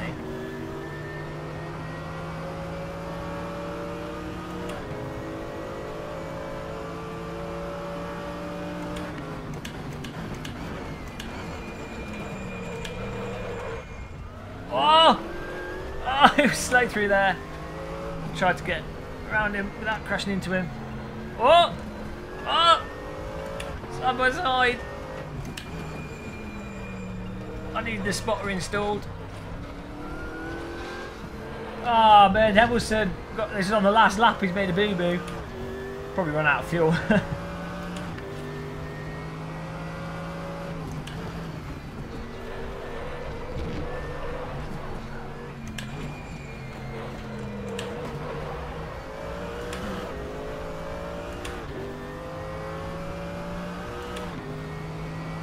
Hiya, get up, God.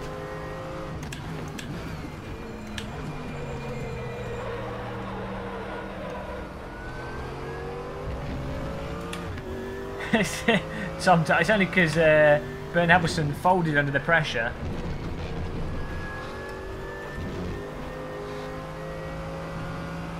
I've installed the race room artificial intelligence into my forehead.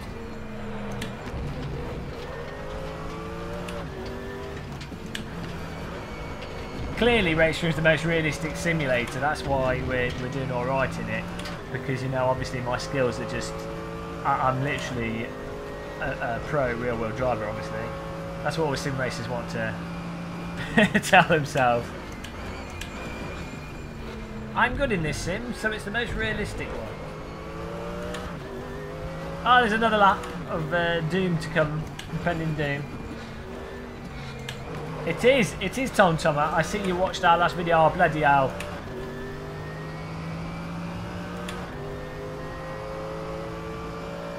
Why is it not being drawn in the mirror? Oh, the mirror is in the worst possible angle.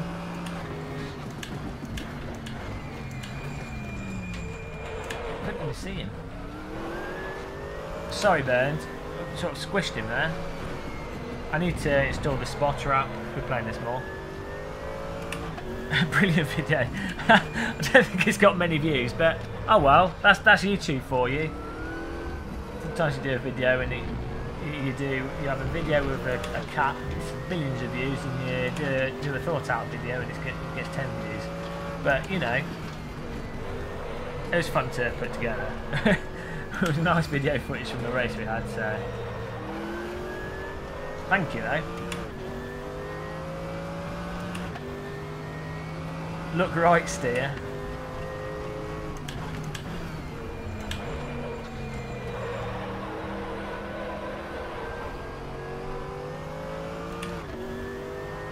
Whoop! Schumacher is okay. Last lap here that we're on. Whoa, let's not lose it. That was slow. I'm going to have to park on the inside so we can't overtake. Sorry, Bernd. Brick wall of muscle. Oh god, if he pips us on the edge of K chicane, I'm gonna have a little. I'm gonna cry inside. Small breakdown.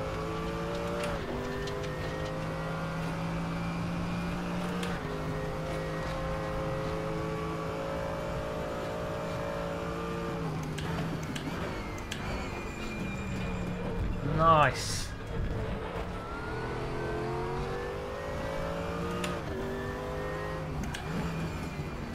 Oh, he's right in our arse. It's not driving to the pit wall.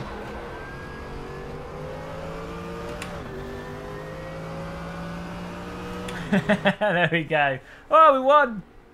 Well, that's nice. It's good driving by Byrne there. Really nice 2 and 4th, and followed him for most of the race. Fantastic.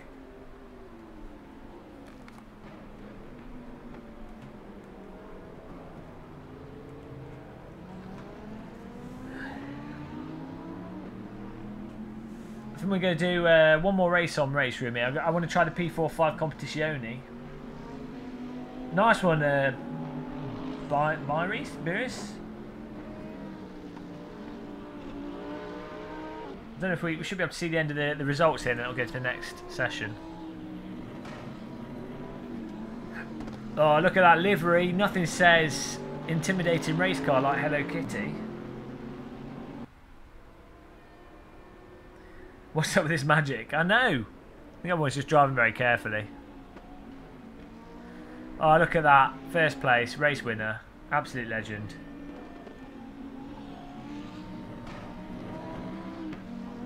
Someone is sleeping, so there's a huge pile up. Ah.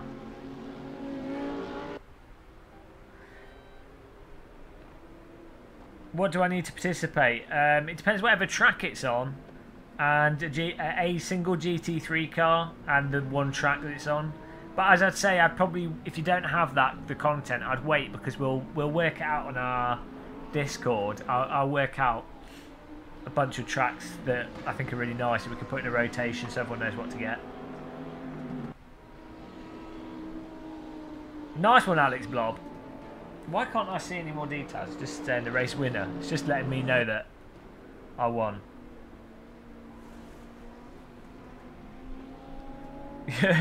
I don't mind Project Cars 2 force feedback with this direct drive wheel, to be honest. I did take me a while to fiddle the force feedback in Race Room as well to get it to my luck. Oh, look at this, we're in the camera booth.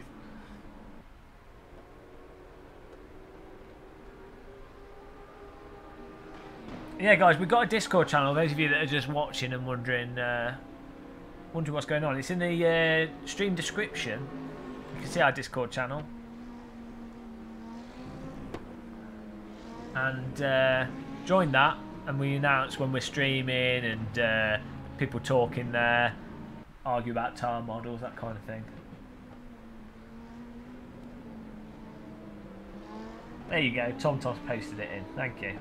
Also, if you're new and you want to see more sim racing in VR, don't forget to subscribe to the channel, give it a tickle, like the stream as well. I don't know how many likes we're on, but it's always nice to get those likes. Oh, look at that, we're in the floor.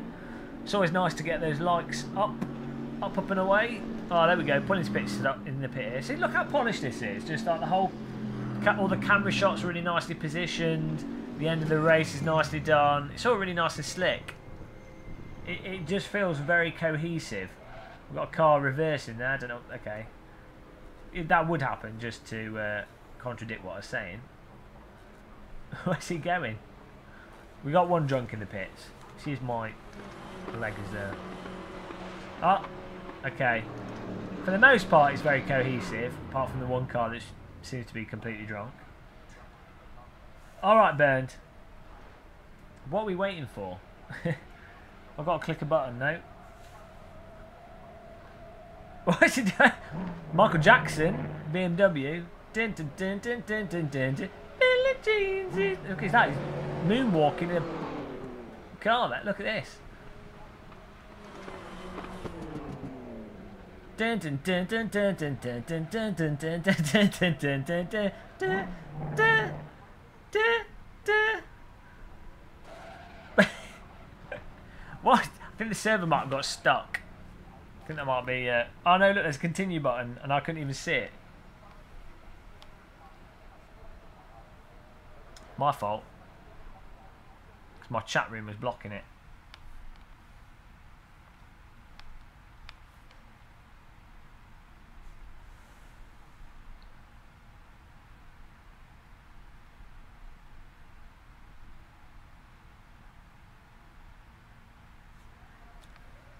I'm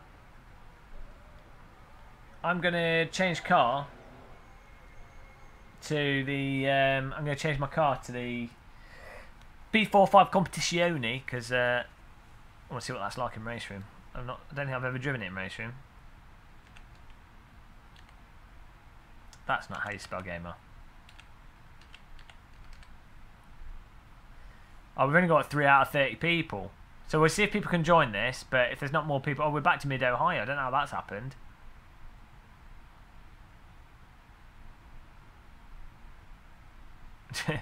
What's going on? Well, we'll see how many people get in.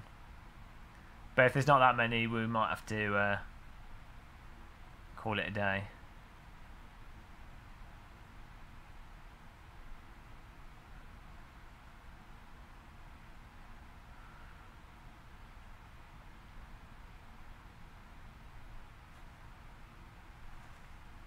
Hi, Billy Strange. No Mustang.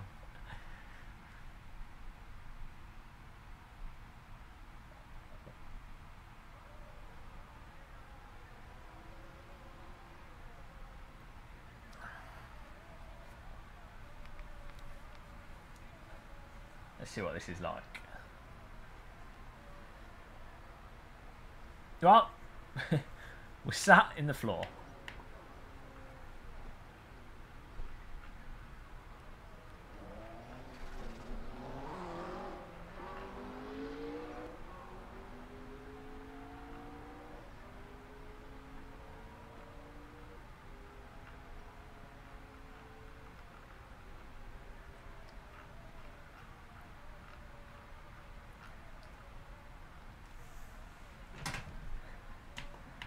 Oh dear, visibility from this isn't too good.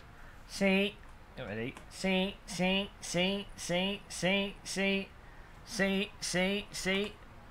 Mirror. See. Oh, I can't see anything out of this vehicle. This is horrendous. This is even worse than the one in AC because the dash looks longer. The coffee is entirely frigid. I need to sort out a nice mug.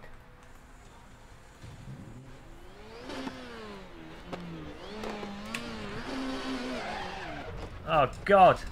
Doesn't even turn.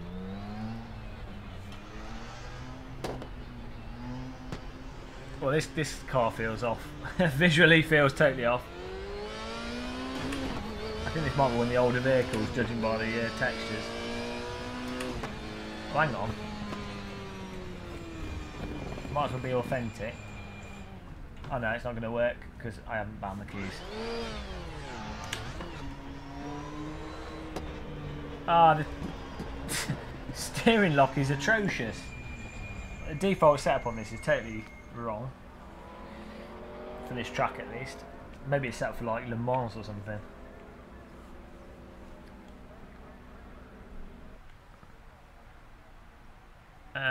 Steering settings, there we go.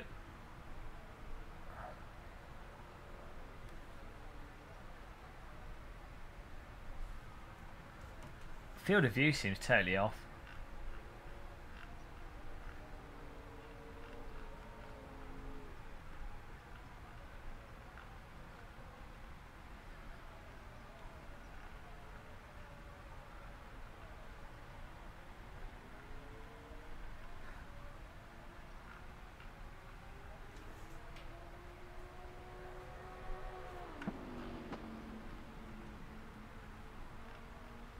Well, it's not really field of view, world scale is what I mean.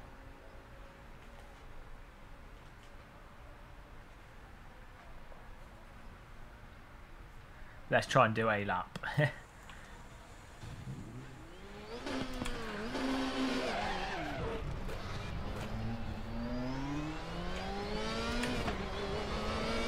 can't even see out the window.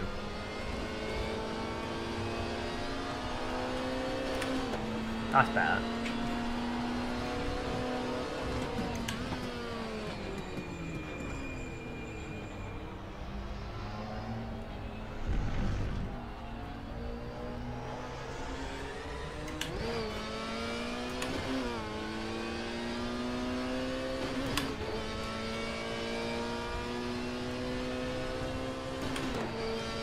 Yeah, this car feels really, really wrong compared to the other one, which felt spot on.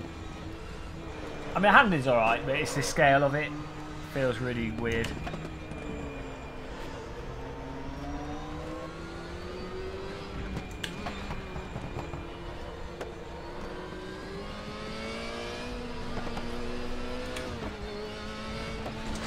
Can't even see the track.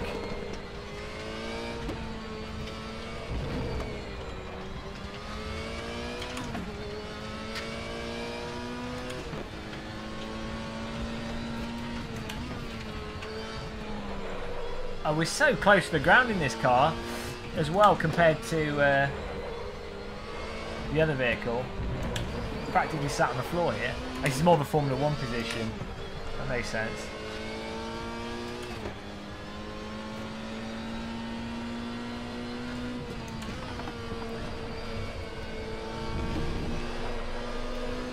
There we go.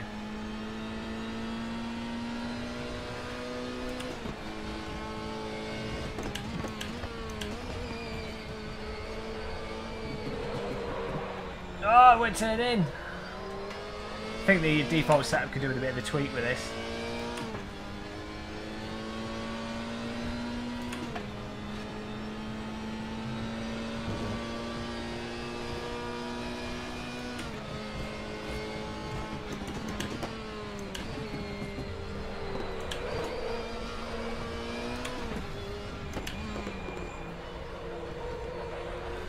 You can't see the track when you go over the hill because the car's so low, and I'm sat so low in the car. The bodywork blocks the road.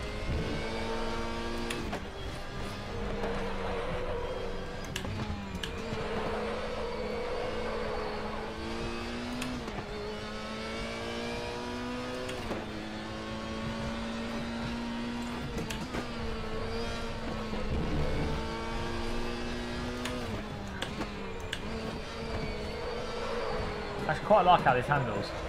Actually, tweak that steering knob. Get pushing.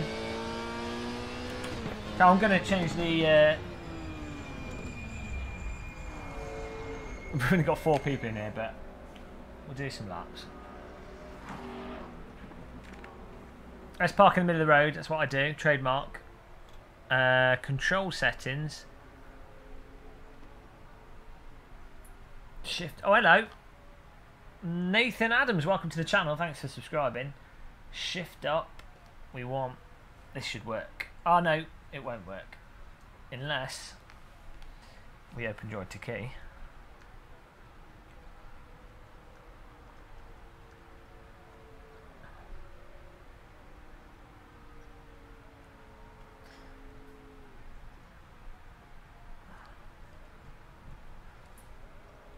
Welcome, Deanne Peters. Welcome to the channel. Thanks for subscribing as well. Subscriber pile up. Shift up, shift down. Oh, why is that not working?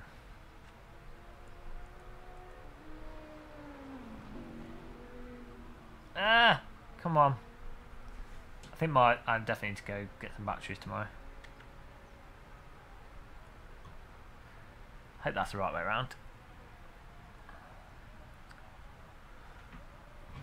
Yes. What I've done is I'm using joy to key to do my upshift and downshift. So both this controller is set up in joy to key, so that I don't have to. I can use both shifters. You know, because I just bind the keyboard buttons that joy to key's got in the game, and then I can go from controller to shifter without having to swap it over. Oh, you might be too late, Zal Mendez, unfortunately. You might be able to get in. Unfortunately, I don't have control of the server, so... We'll see how the racing goes. If I'm too far ahead of everyone and it's boring, we'll just do something else. Hi, Robert Sadler as well. Welcome to the channel.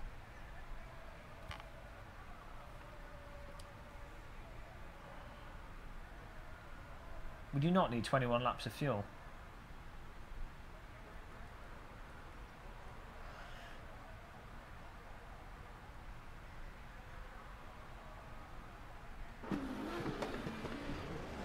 But this is fantastic. Yeah, we're in race room. Hi, Craver Polly.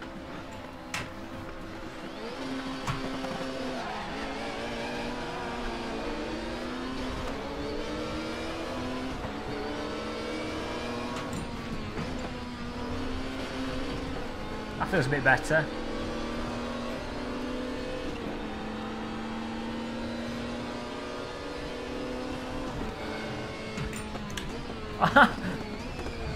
Totally throwing me off there. I was using the flappy paddle and the shifter.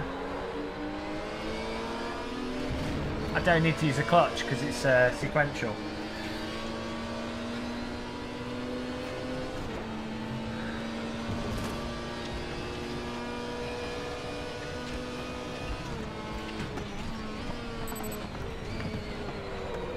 That's better. That feels really nice when you use the same gear knob that's in the game.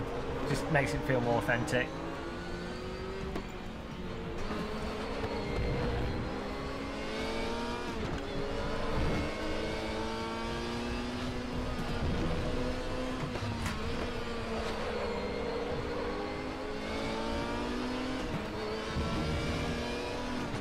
There's no password on this server.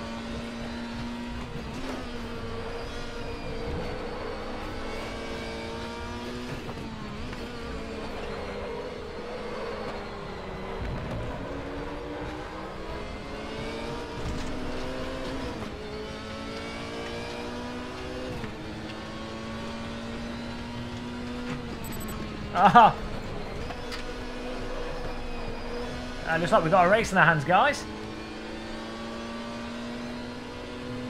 Y Schmidt and A Thakey. The sound's alright actually. It's a little bit muted, but the ambient sounds kind of make up for it a bit.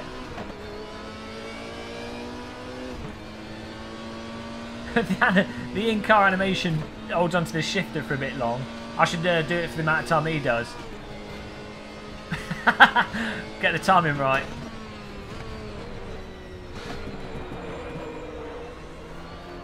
I see why they've done it. It's for the downshift so that he's not moving his hand like a DJ. I assume that's why he holds onto it for a while.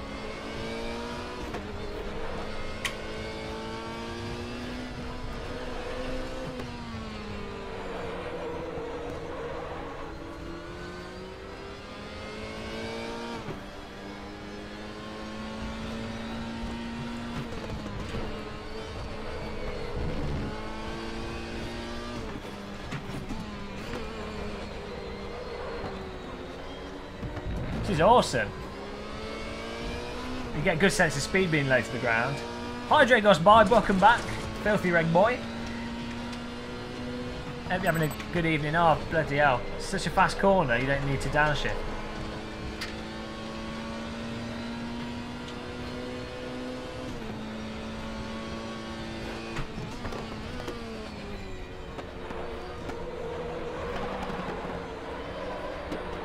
I think the default setup could probably be made a bit more oversteering.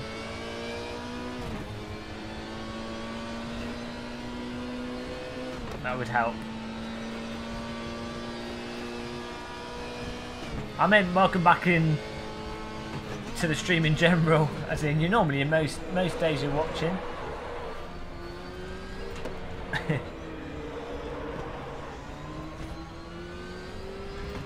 Oh no! First place just vanished. What's that about?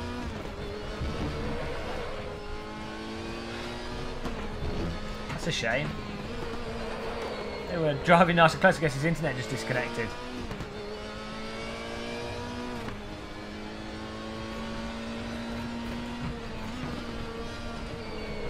Come on. Try to catch up.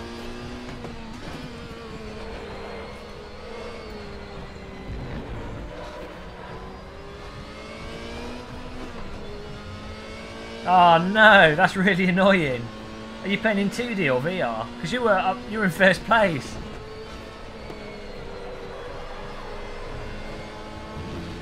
Hi Sebastian, welcome along. What are you doing at this time?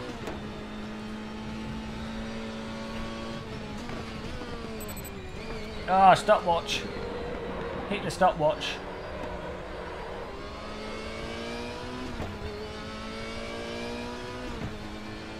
Alright Drago, well if you do buy content, make sure you go to the Race Room store. Buy VRP through the Race Room store. And then you get a 30% discount. It was 30% cheaper than buying it from Steam directly. So make sure you do that. But we'll also, as I say, I'll decide soon. We'll have a little chat in Discord and we'll work out what tracks we'll run on the server. Probably, to be honest, probably GT3 because there's a lot of cars in the GT3 category, and you know you only need one car to be able to join, so it makes it easier for people to join. Also means I can try different cars. But then we can also pick a bunch of tracks. Probably use like American track pack and European track pack.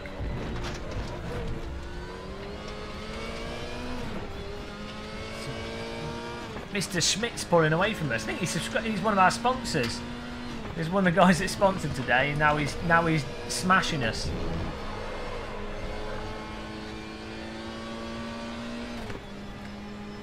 Yeah, I think so. I think we're going to try and fit it in the schedule. I was hoping tonight to, I was testing it with the VR, seeing how well we can get it to work, and we've done a bunch of races. It's been pretty fantastic, actually. And I was saying, really, now we're sort of at a point where we will start to do more of a schedule with our simulators. So I'll have like a Project Cars 2 night, AC night. I mean, AC night is probably always going to be Wednesday because that's when our SimRacing system races. But you know, try and have more of a schedule in general. But I'm pretty terrible at keeping to schedules for live streams. But we can experiment. But I think it'd just be nice in general to play a range of simulators. And then also, you know, the idea of that is we can also cover the updates in each simulator in our live streams.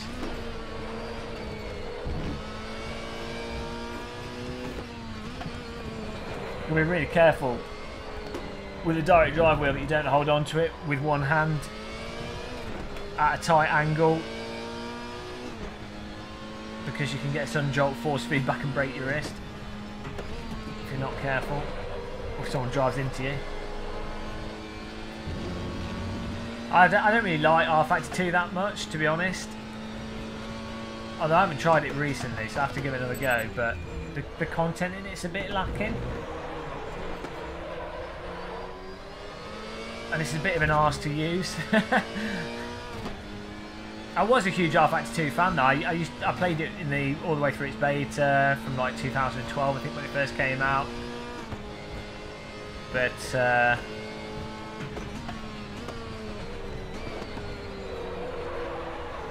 don't know. I was hoping that Studio 397 would develop it a bit more than they have, a bit faster. But I guess these things, they take time, so we'll just have to see.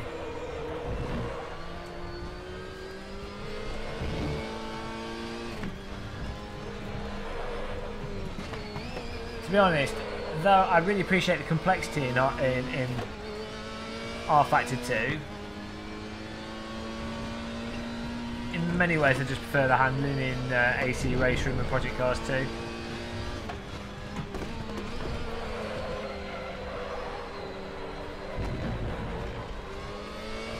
On balance. iRacing night. Whoa, I was reading the chat room there. Yeah, we might do an iRacing. Might do an iRacing night. I don't have an active subscription at the moment. Mr. Schmidt's staying away from us here. To get hammer time here, get on it a bit more. I mean, as I say though, the thing with iRacing, it's like if you're on your own and you don't know other people, you're not doing a league, it's really good for getting good racing. But with me, you know, pretty much always can just get in a race with people. If we live stream, people generally want to join in, so, and a lot of our community members happen to be either fast drivers, safe drivers, or drivers that are sort of a similar skill level to me. So it's like, from my perspective, iRacing doesn't give me as much value as it would other people that can't just get a race going straight away.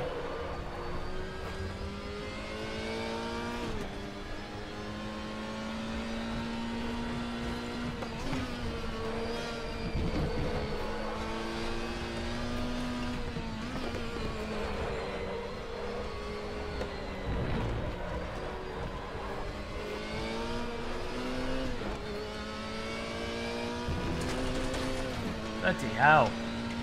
I can't keep up with him.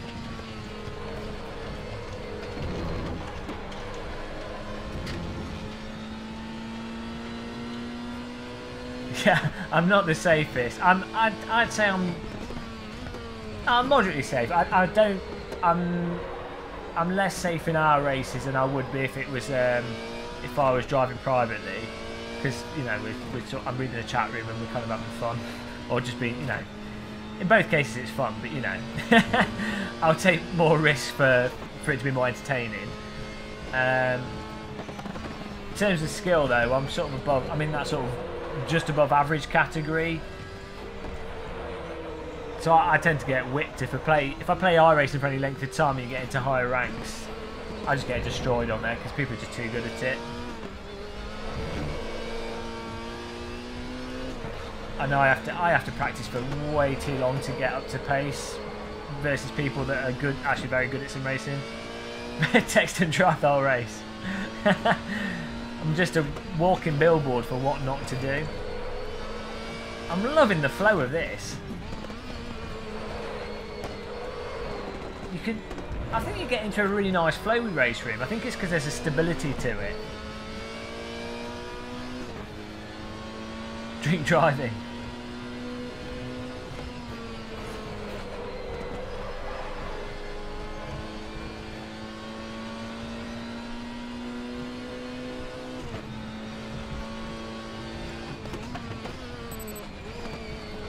The only downside of this car is I can't see the bloody track when we go over a hill.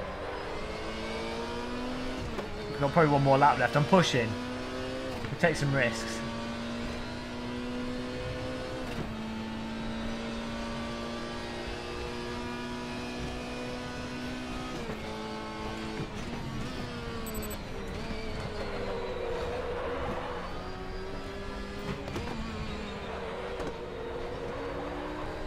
See, that corner there is a really good example of a corner that tends to break simulators physics, because you go over the crest and the back end just flies out on some sims, but this feels really nice and planted here.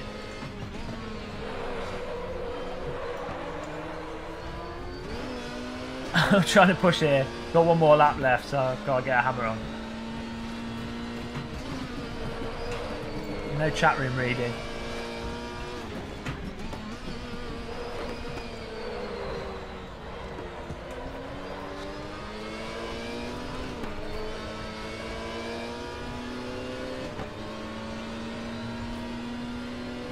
I don't know who's won. I guess MSI are going to announce it. Oh, shit! Yep.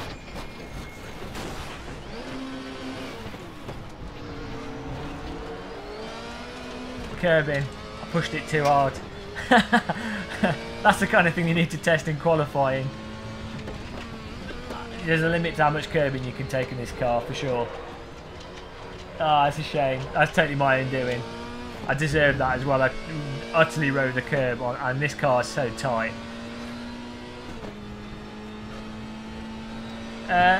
In the Rift it seems really nice, but the Vibe you can get a lot of stutter, it can be a bit of a pain. The Rift seems to smooth it out quite a bit, Sebastian. I don't know if you're using a Rift, but I mean also I am.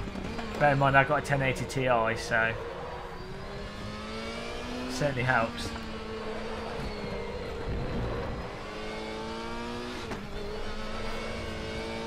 I really like this car. I've really enjoyed playing Race Room tonight, actually. RIP. I know, what a shame.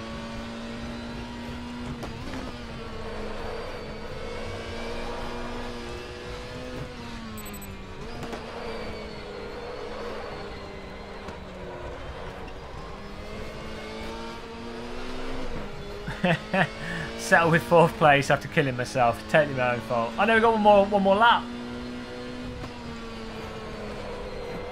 We could have beaten him as well. We were catching. I mean, I don't know if we'd have been able to get the overtake, but we were starting to catch. Your internet or your game RIP, Jim. Technical failure. Your wheels fell off your car. Do you think I can get away with upgrading to 1070? I don't know how good the FX chips are. I would have thought most games now are really GPU dependent rather than CPU dependent. But I know Project Cars 2, for example, seems to be very CPU dependent. Armour is another one. Yeah, you know, Armour 3. That's another very CPU dependent game. So I think R Factor 2 as well is. But Race Room, I don't know, Race Room might be CPU dependent a bit. But for the most part, most games are GPU.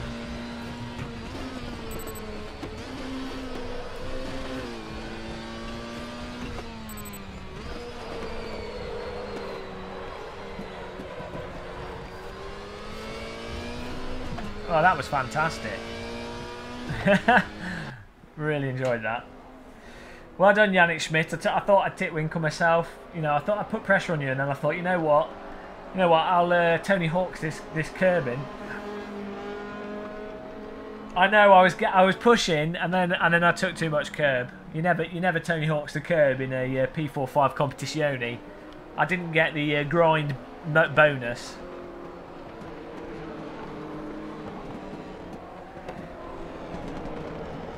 Oh dear. How many people are in the server?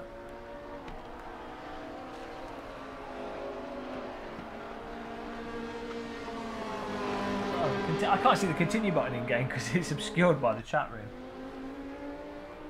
What happened? I Tony Hawk's myself. I did a manual grind. Well done, Mr. Schmidt, for coming first. Maha second. J. Mendez third. We came fourth. Athake fifth. And P. Voco in sixth. Nice driving, guys.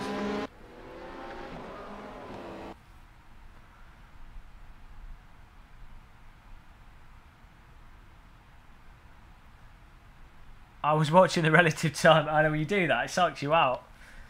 I was kind of just cruising a bit, and then I was like, oh, we're running out of time. I didn't need to push as aggressively as I did because we had another lap. I thought I had one lap left, but it turned out there was 2 laps. I forget how small that track is in terms of lap time.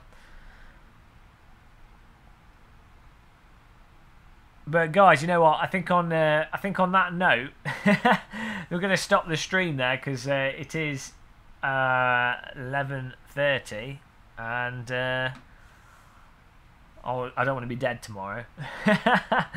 But I've fantastic racing mode when in Race Room. We'll definitely add it to our schedule. And I say what we'll do is we'll work out what tracks that we'll run on a server. We've got a couple of people that have offered to set up servers, so we can just have some.